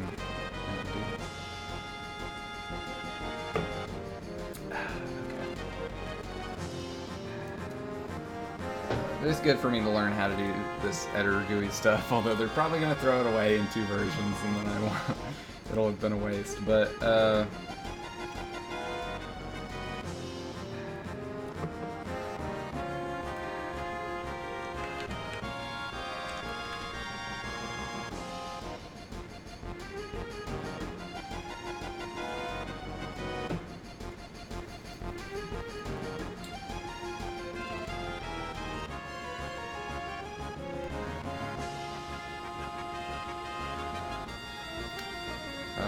let's see.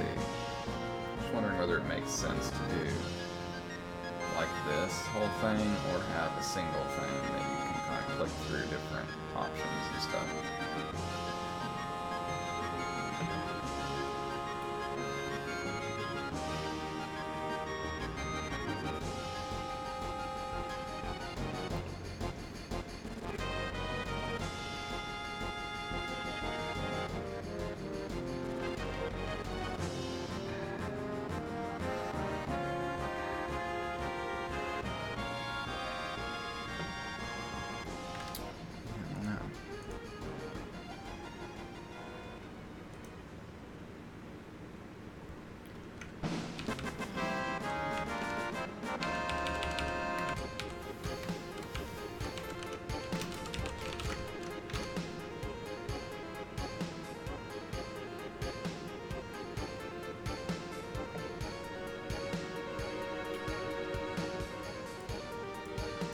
Have something like this, right? And then just have like a little arrow over here on the right hand side of it, and on the left hand side of it, to take you between the different things. And then you wouldn't have to scroll down, but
specify that? Or does it just go like this?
These are in the wrong spot anyway.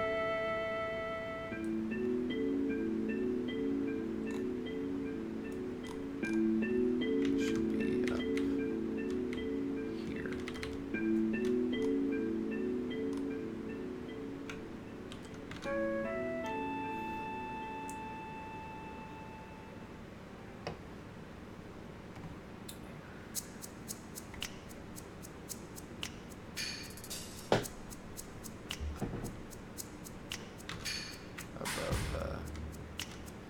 Solution state, I suppose.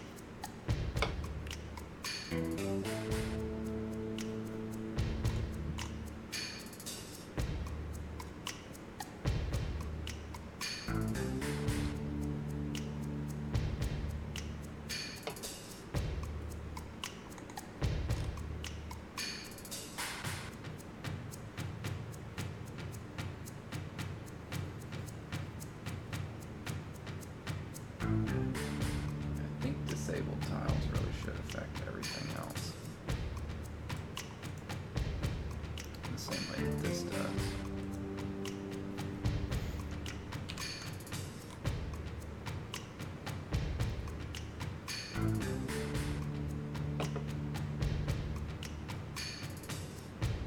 Although this is becoming a huge mess, to be honest.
clear fill thing.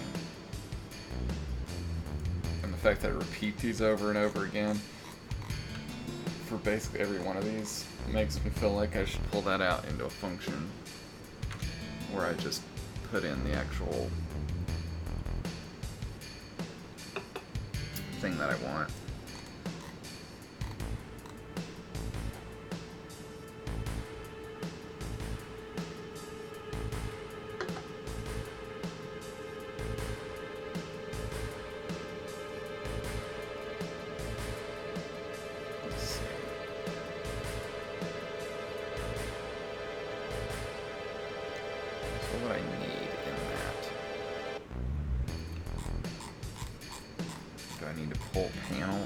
It.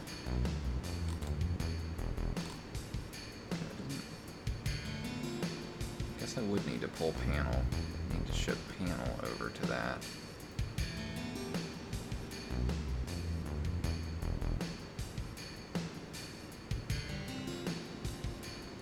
Or I could just put puzzle panel here.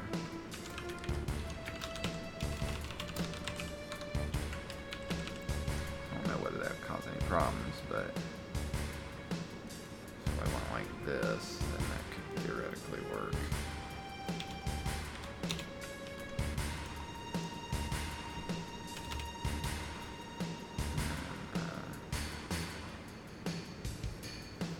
Can go public.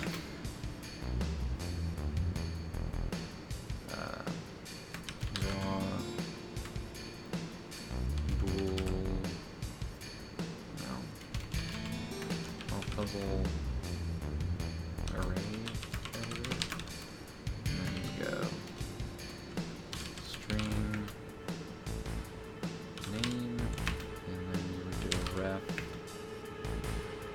rule array.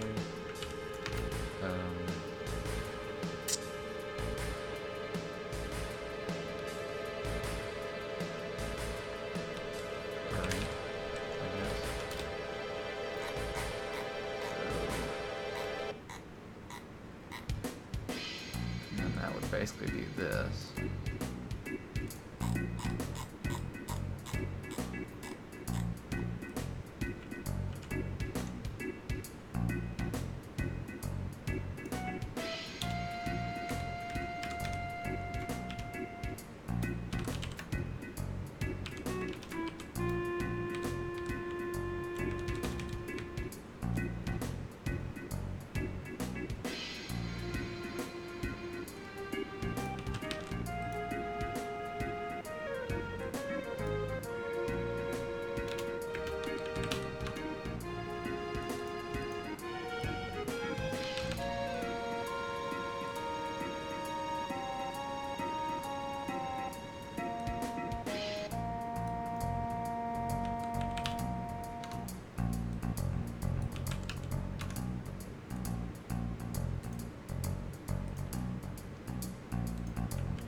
See whether that causes any errors.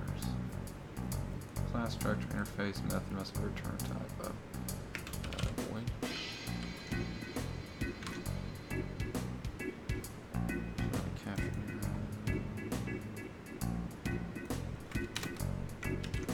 Hey Akodo, it's going pretty good. I'm just trying to clean up the trying to clean up the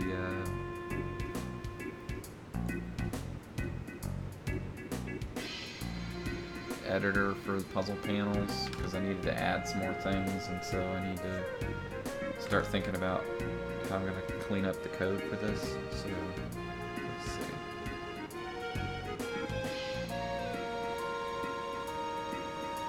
I guess width and height could be stored out here.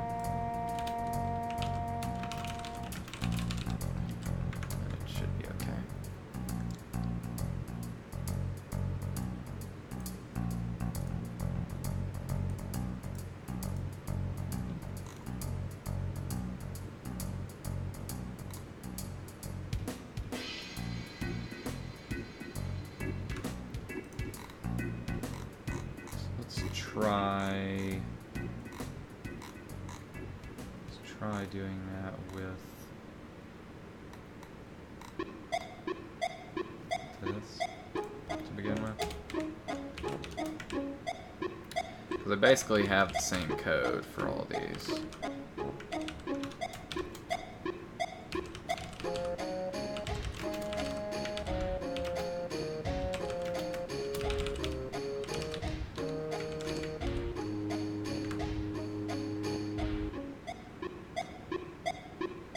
I don't know whether that will work or whether I'll need to do something else, but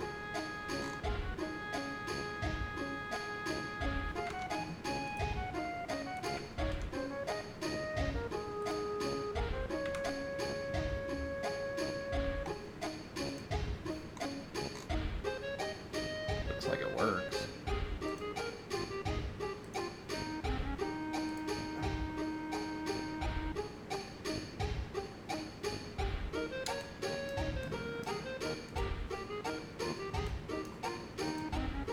So I'm thinking about possibly moving this editor to where like I have a single thing that's kind of like this, and then you just have like a little left and right thing to move between different things for the panel, like the starting state. And now I just added this thing because I need it for a few of these panels. I need to be able to add like a specific, like this tile needs to be on, but this tile doesn't, or whatever. Yeah, there might be some new things, I don't know. Just stuff. I did add some more to the starting area and redo that, but it still needs cleaning up. So I think this will work for that.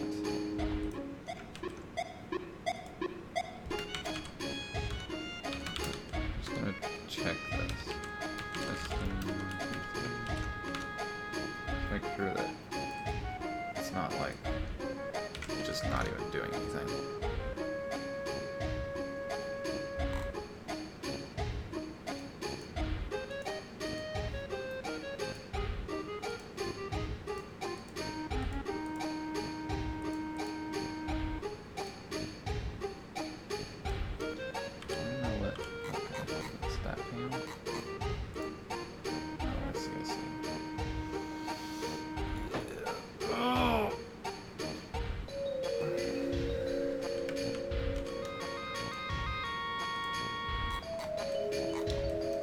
So, like you'll see on this right here, I have these, well, let me make it a little bigger so maybe you can't see it.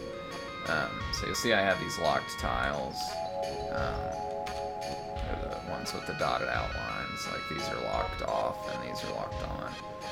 That just means that you can't toggle those, right? You see when I mouse over that these don't highlight. That's because you can't toggle those. So this panel's really not supposed to work like that, but it was the only way that I could force you to have them on or versus off. And that's because, I don't know if you were watching, but it's because, or when we made this change.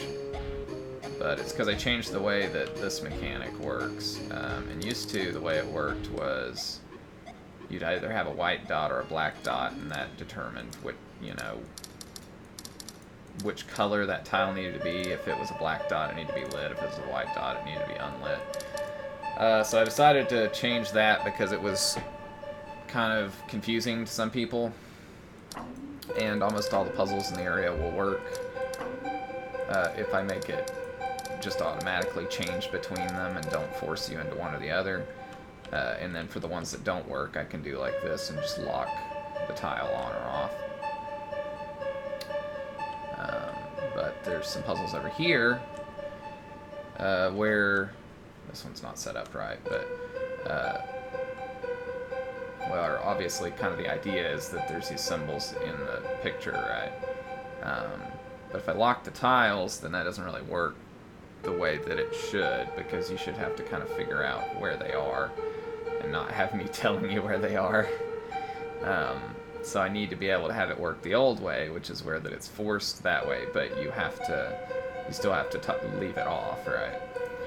So the thing that made sense to do, rather than just hacking and saying, let me have a thing that makes it work the old way for these puzzles, it made sense to add an additional thing where you could set up a solution that needed to be on or off, right?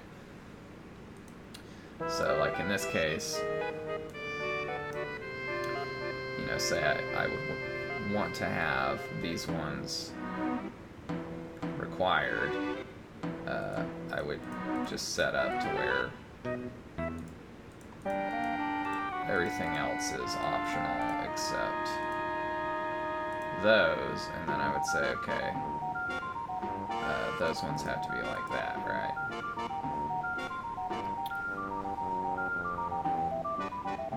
And that should work relatively okay.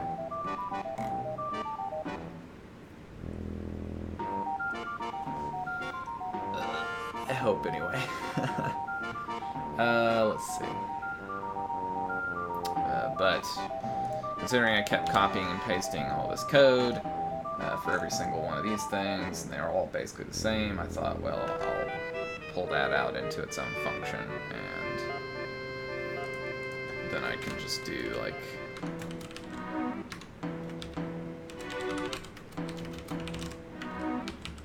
this, and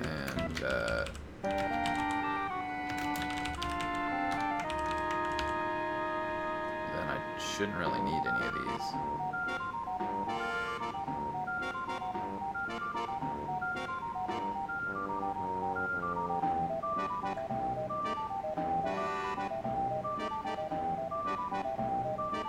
This looks a little bit strange, but I think it's right. But then I shouldn't have to actually manually put those in there. It should just work. Yeah, iterating puzzle ideas and iterating the way that the actual puzzle editor and stuff works is kind of part of what I'm doing as well.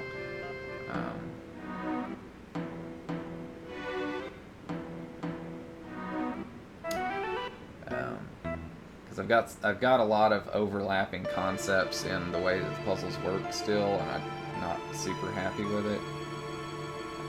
Like there's some things that I've whittled out, like changing the way that dice face mechanic works to where it doesn't overlap with the locked tiles thing is good, but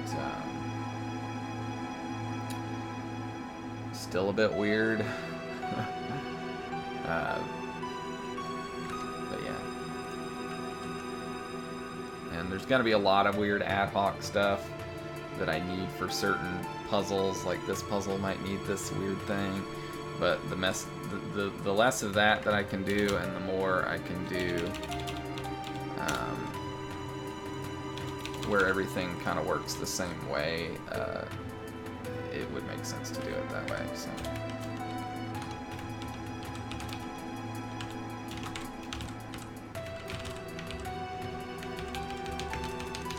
I'm gonna try to whittle those things down, but it will certainly help to clean up stuff like this,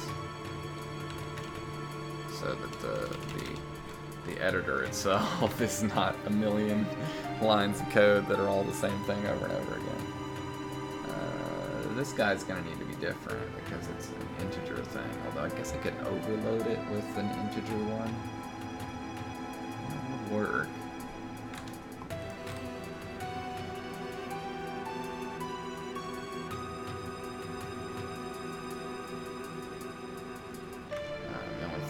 I have this copy current one in there. It doesn't necessarily have to be in the same line.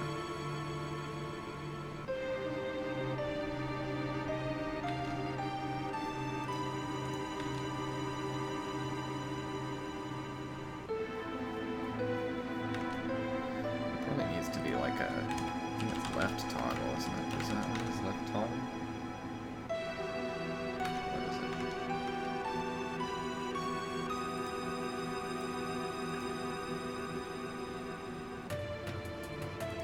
Area scope.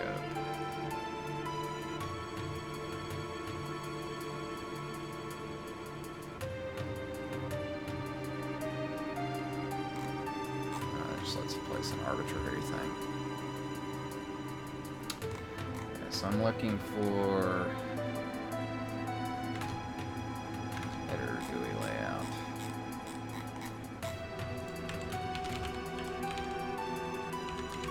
It's kind of hard to find things in their hierarchy of stuff.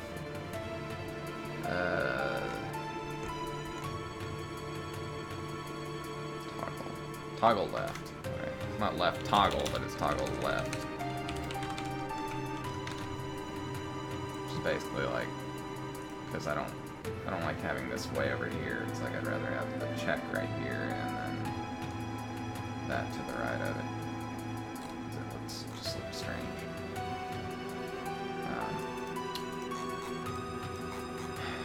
But this is one of those weird things, right? Because I have this uses integer thing. And that's because if it doesn't, then it's just a check thing like this.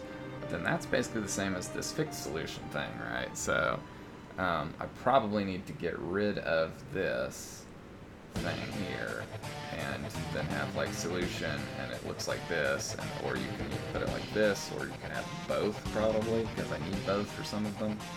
So this is really like, if you want to put symbols on the panel, then you put those symbols on the panel with these integers, right? So that's probably the way that needs to get moved over, and then this stuff needs to happen in another thing, but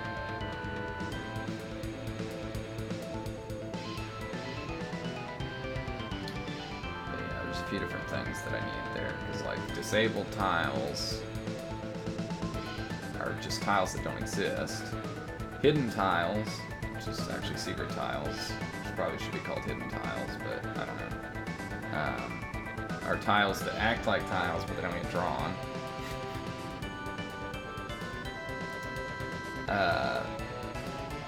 Locked tiles are tiles that are drawn, but you can't toggle. Yeah, there's a lot of things going on here.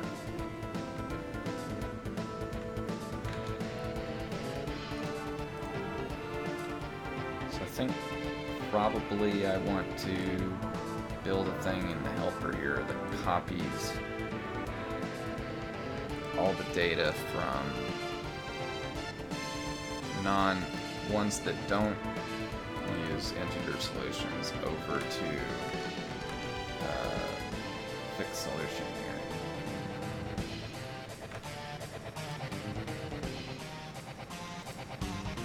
Probably will work for now to do that.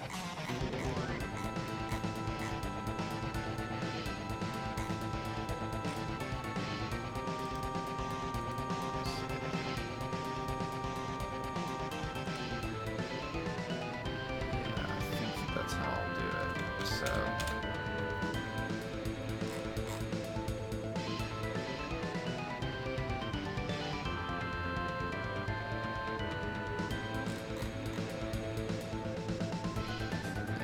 be panel dot fixed solution equals panel dot solution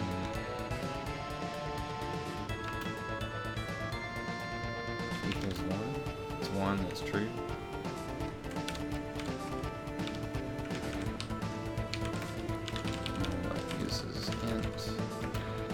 False.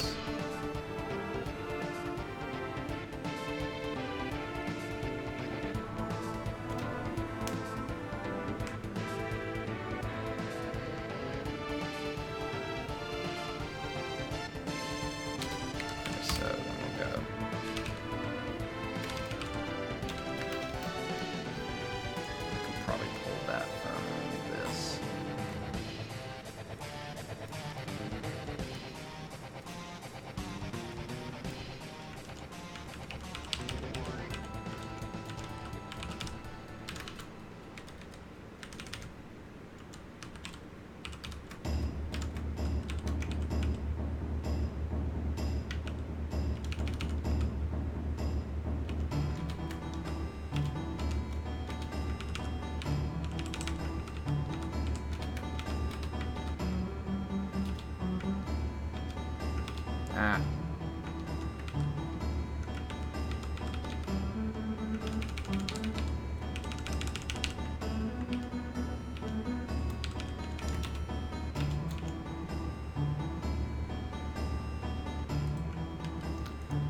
that would go.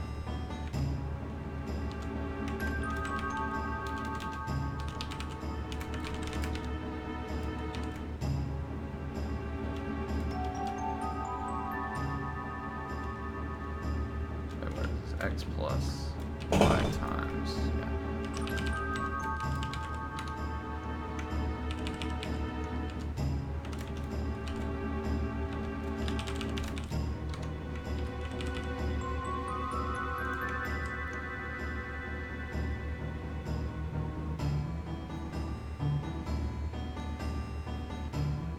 So if it uses int equals false, then we iterate over every tile and we set the fixed solution to solution equals 1.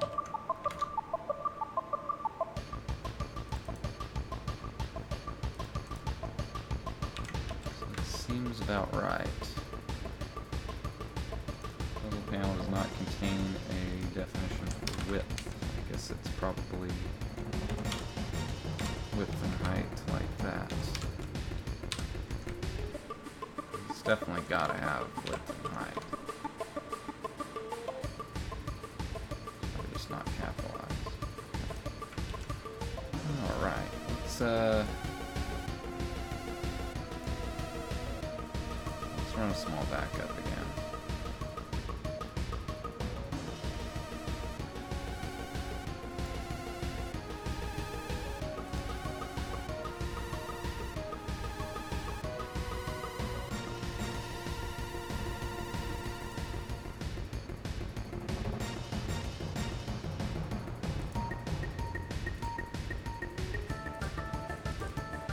Right index is out of range. Okay.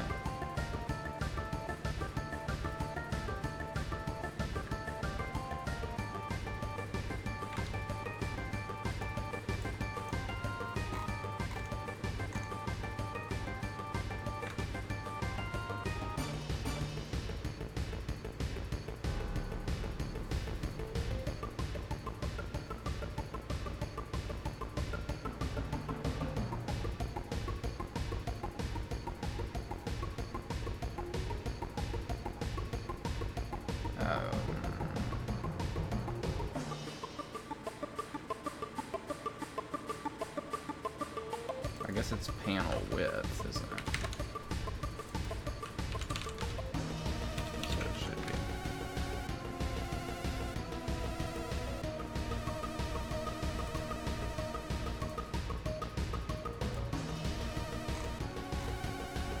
Okay, so that copied that over to that.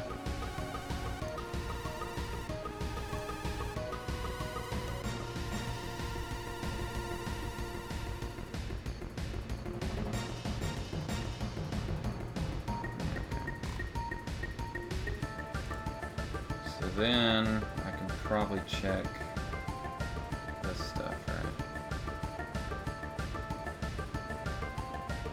The issue is I probably want the opposite of optional tiles. I probably want like required tiles.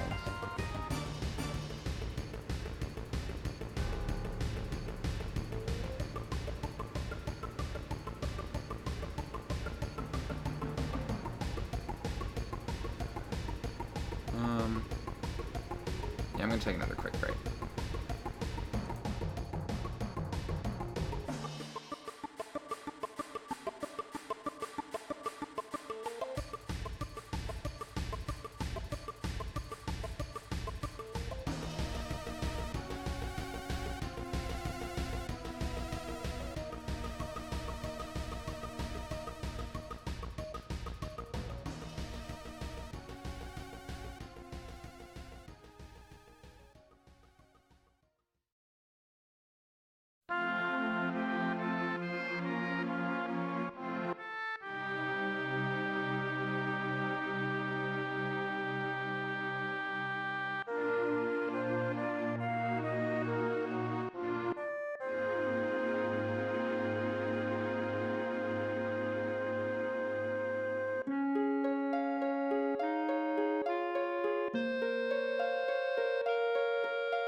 Okay, so I think I want to change optional tiles again. So optional tiles is not going to be optional tiles, but it's going to be required tiles, basically.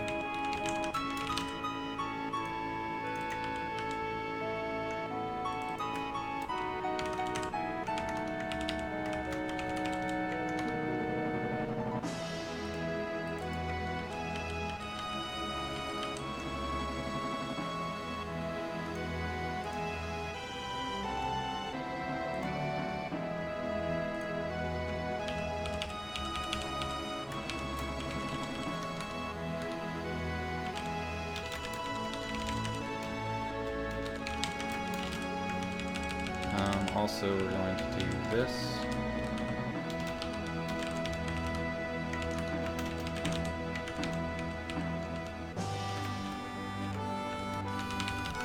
Because for anyone's where it wasn't using an integer solution right now, the required tiles solution would be the right thing.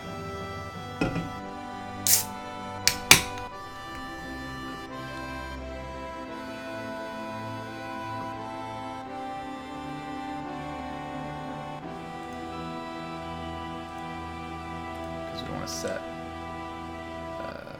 all the required tiles to be true on all of those, because they are for the moment.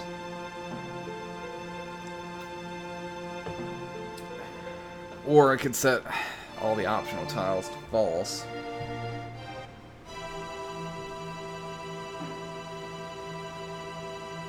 But it just makes more sense that most of the time you're not going to care and then sometimes you're going to want to set all of them to be required or some of them to be required.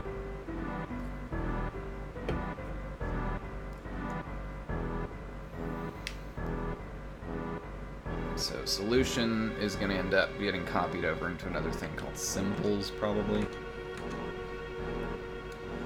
So we'll have symbols, we'll have solution, and all that crap.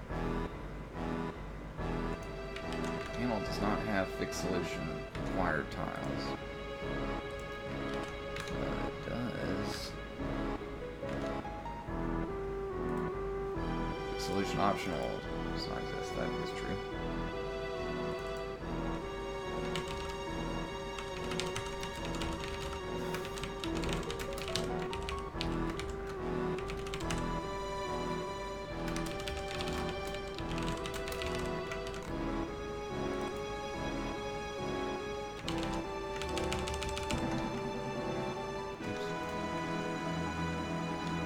Something needs to get fixed too.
Let's not set to an object.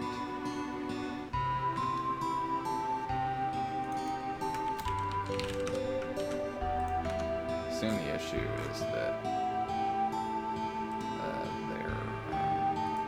they're empty.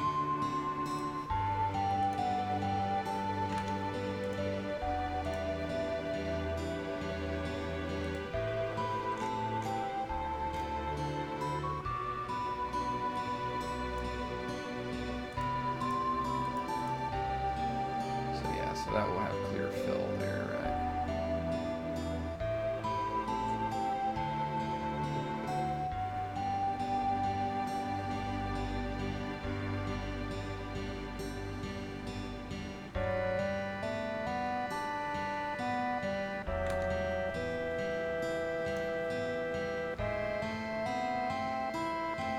Yes.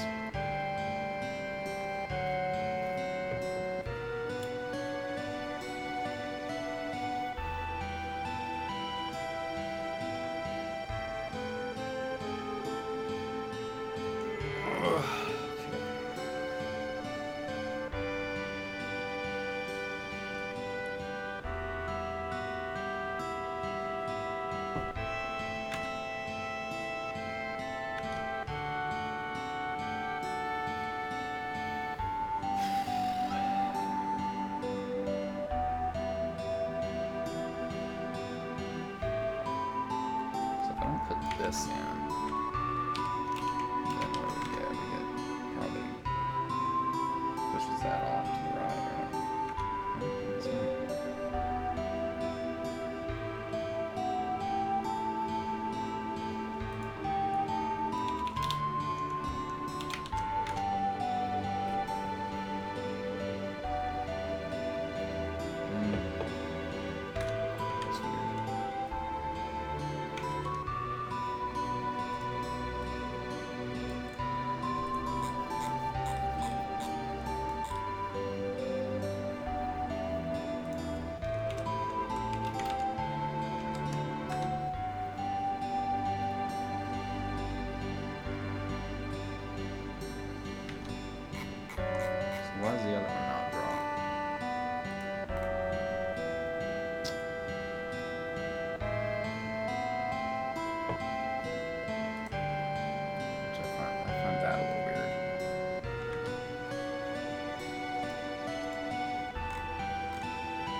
lowercase x or an uppercase x? Probably uppercase x makes most sense.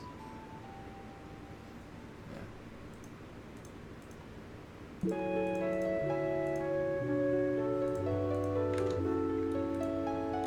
I want to try.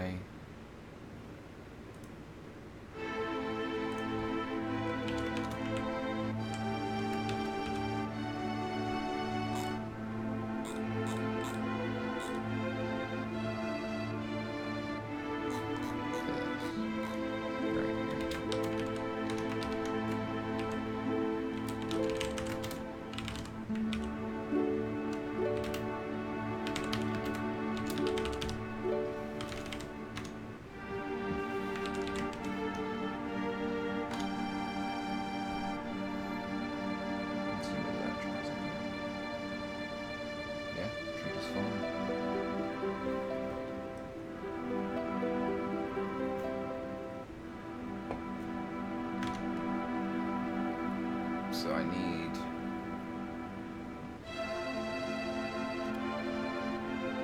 a third argument on this one that's a mask, basically.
Specify default value for the ref parameter.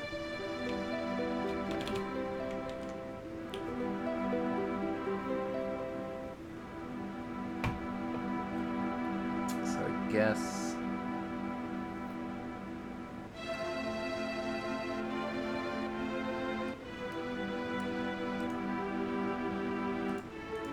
I don't really need a ref for that because I'm not going to change it.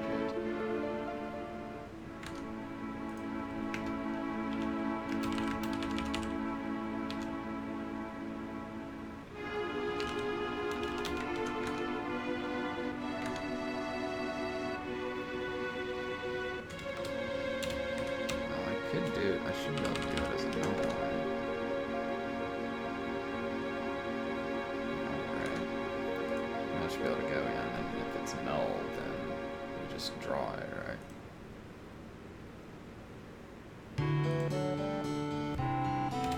So go if mask x plus y times panel.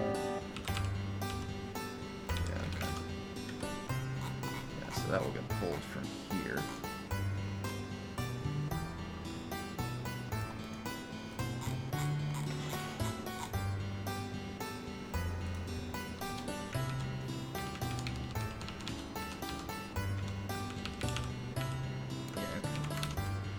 Mask.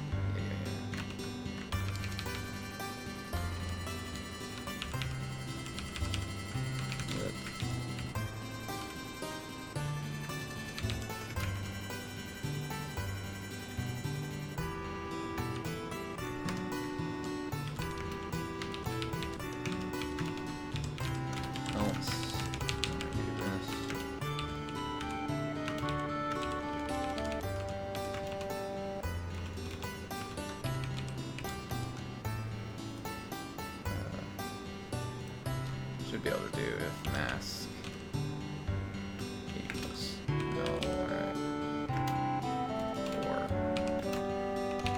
so I think that will early out, and so it shouldn't be a problem if it's null. It would work as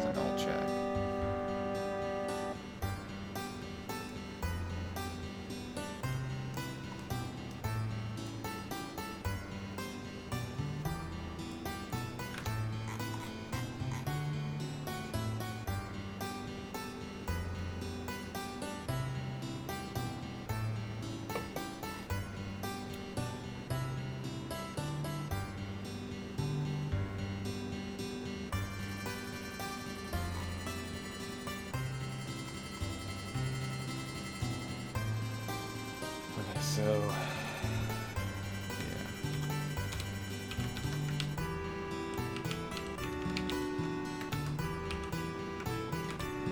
There we go, draw.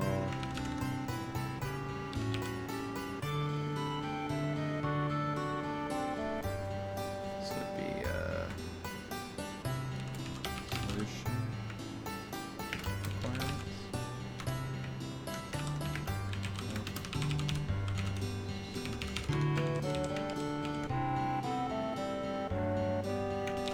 and then we would pass in dots. Quick solution required tiles. Ah, it's an annoying thing.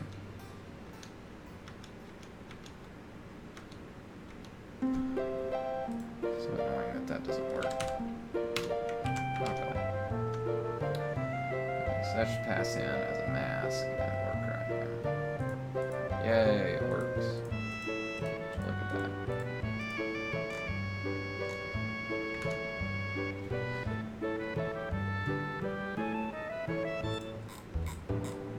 Probably makes sense to, instead of doing null, to do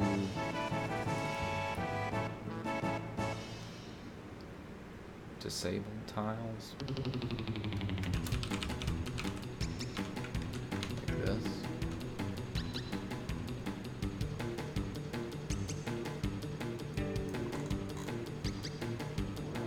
So like this one.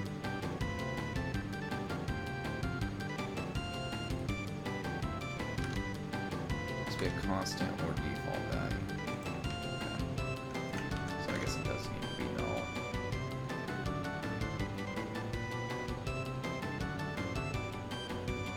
So then these other ones could be disabled tiles, right?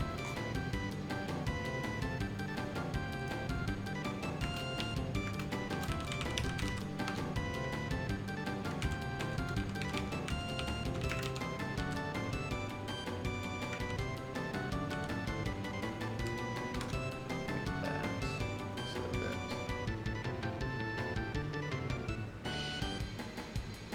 That's the problem though. It's the opposite. Alright. So. Shoot.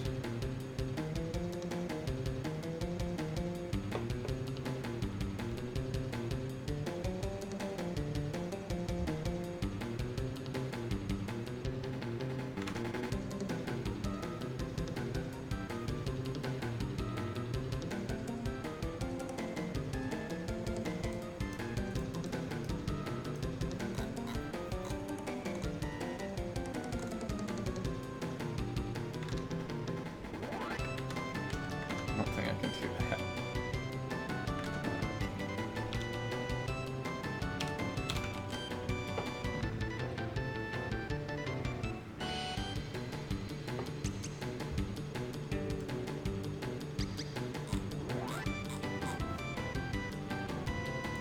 I guess I need to go like reverse mask.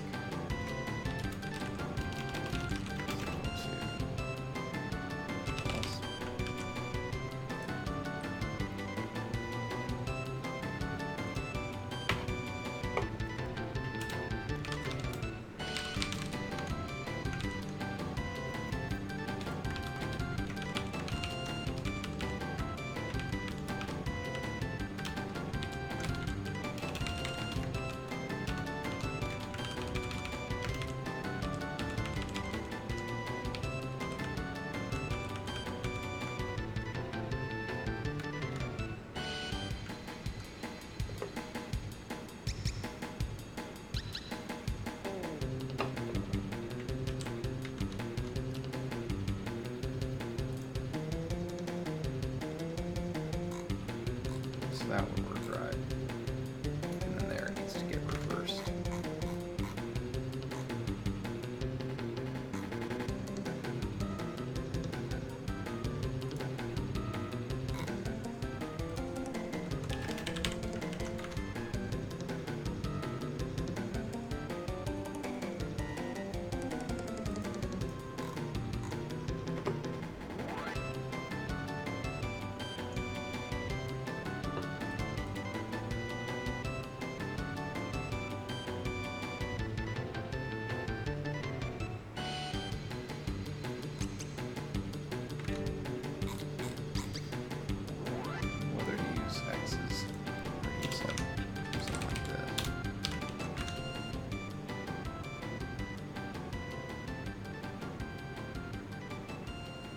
It's actually kind of nicer in a way.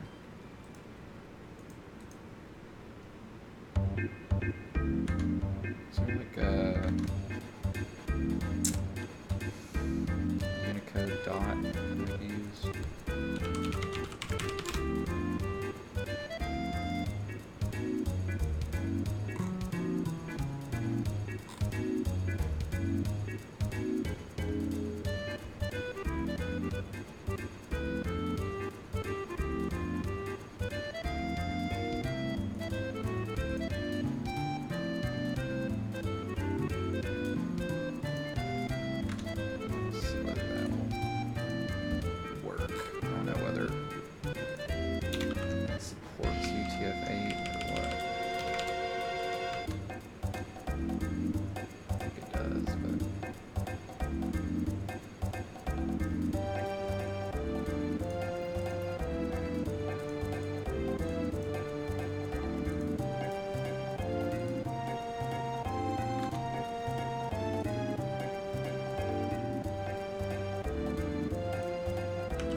Slightly smaller dot.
So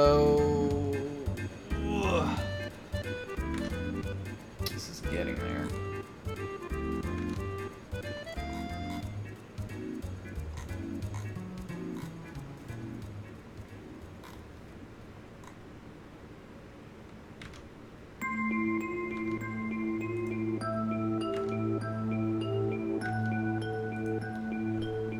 This probably needs to go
not redo. Let's repeat. Okay. Oh, yeah.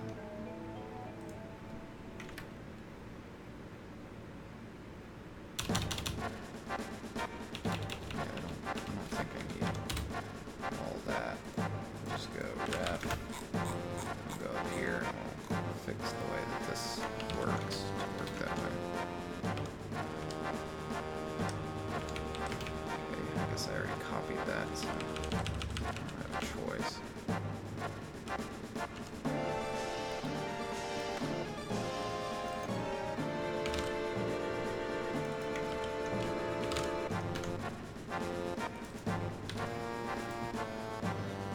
Starting state's not a bool, it should be a bool, but that will require a little bit of fixing.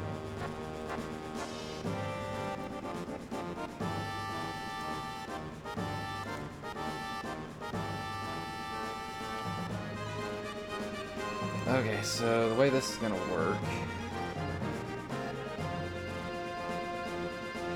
the array is going to equal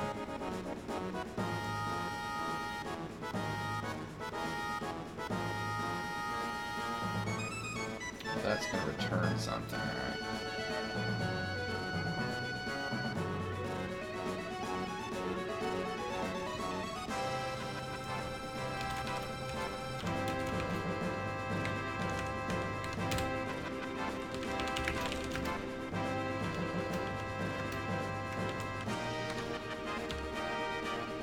I don't know if I actually need that, but it does make it a little easier to read, so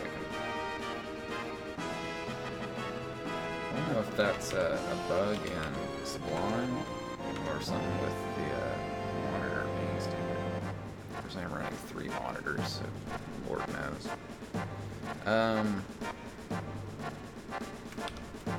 So that would be array. Yeah.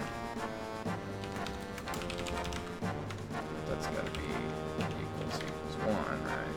To be a toggle. I don't need a toggle for this one, which is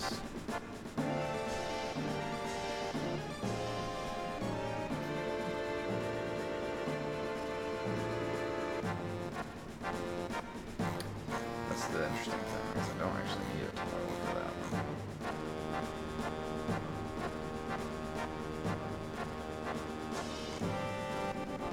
Starting state should be bool.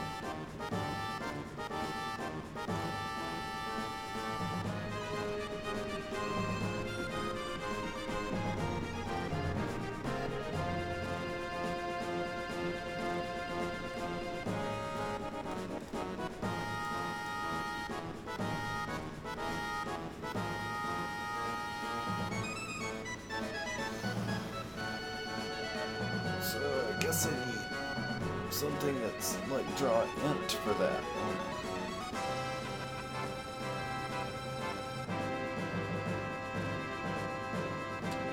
Or I need to replace that.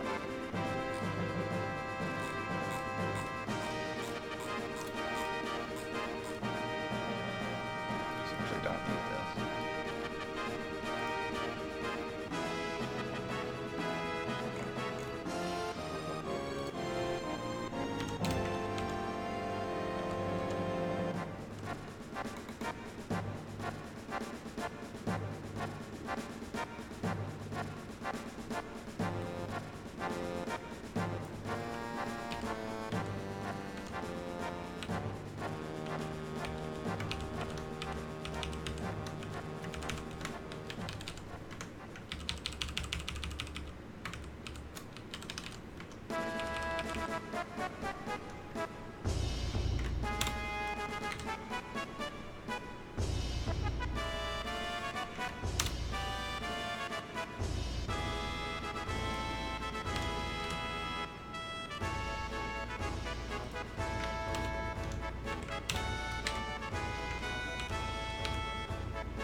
So that starting state should show up as an int.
guess I can see why they have that little helper to use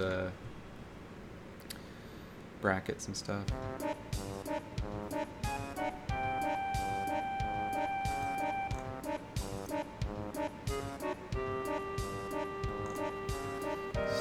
So I don't think, again, I don't think this will be necessary here. I think,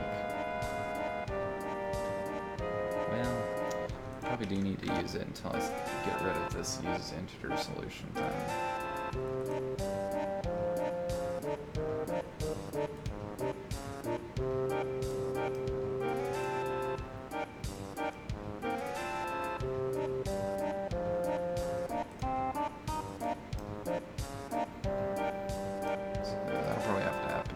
Tomorrow, because I think I'm probably done for today, and so this is going to be like that, and then there'll be, okay, that's hard to set up right, but let's go to Trello and see how this is coming along.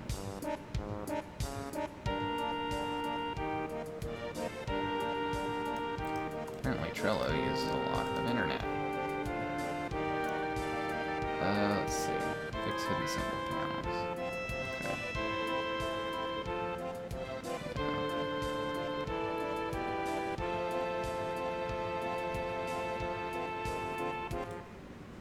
That's sort of what I'm in the middle of. Let's see. Finish. Transitioning. Puzzle. Deal.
Okay.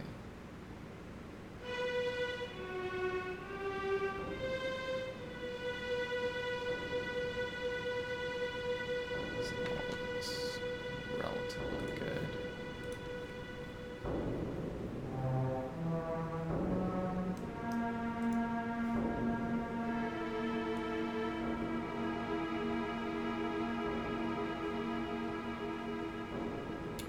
So yeah, I want to transition over to something like that, basically.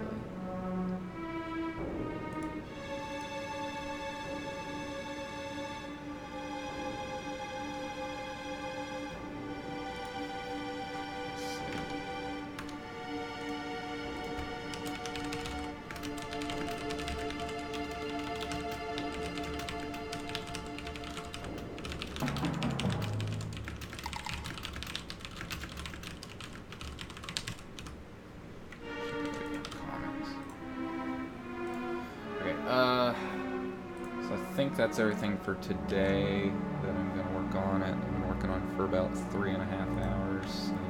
So, all looks good to me for now. Obviously this is taking up a lot of space, but like I said, I probably am going to move to where it's just a single thing like this, and you hit left and right, and it'll take you to the next little array, right? And it'll tell you what it is, so that you're only looking at something that's like at most this big, I guess. But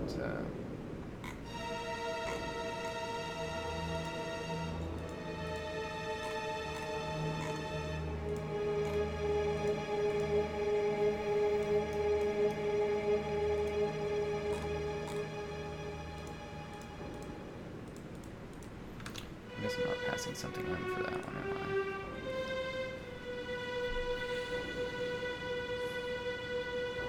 But yeah, at most that big, probably. Might not even need to be that big, because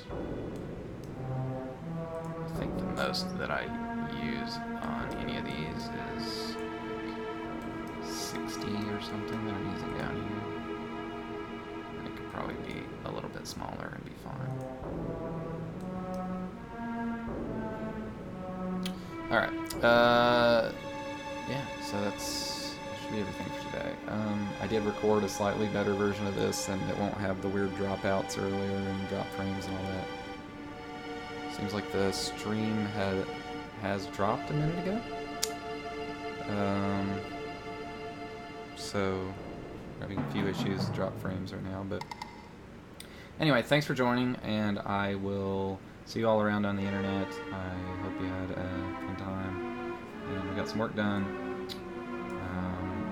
As usual, if you are not like following the blog for the game, that's taiji-game.com. Pretty much every week that I work on the game, I post something up here to talk about whatever I did that week. Some of my thoughts about design ideas and stuff. So there's a lot of stuff there to read if you like reading about game design. You can, of course, follow the blog here, and you'll get emails every time there's a new post. If you don't want that, you can just click this link here, and you'll just get an email whenever the game's going to be released, which will be probably a few years. But anyway, oh, and I guess I should pimp this since it doesn't see much action these days. But I have a Patreon, which is also linked to from here. And you can support me working on this there. So that certainly helps. Every bit helps there. Anyway, it helps me afford to do streams like this, because internet actually is kind of expensive out here. We're dropping a lot of frames, so about time that I end the stream anyway. So thanks for joining. I will see you all around. Have a good one.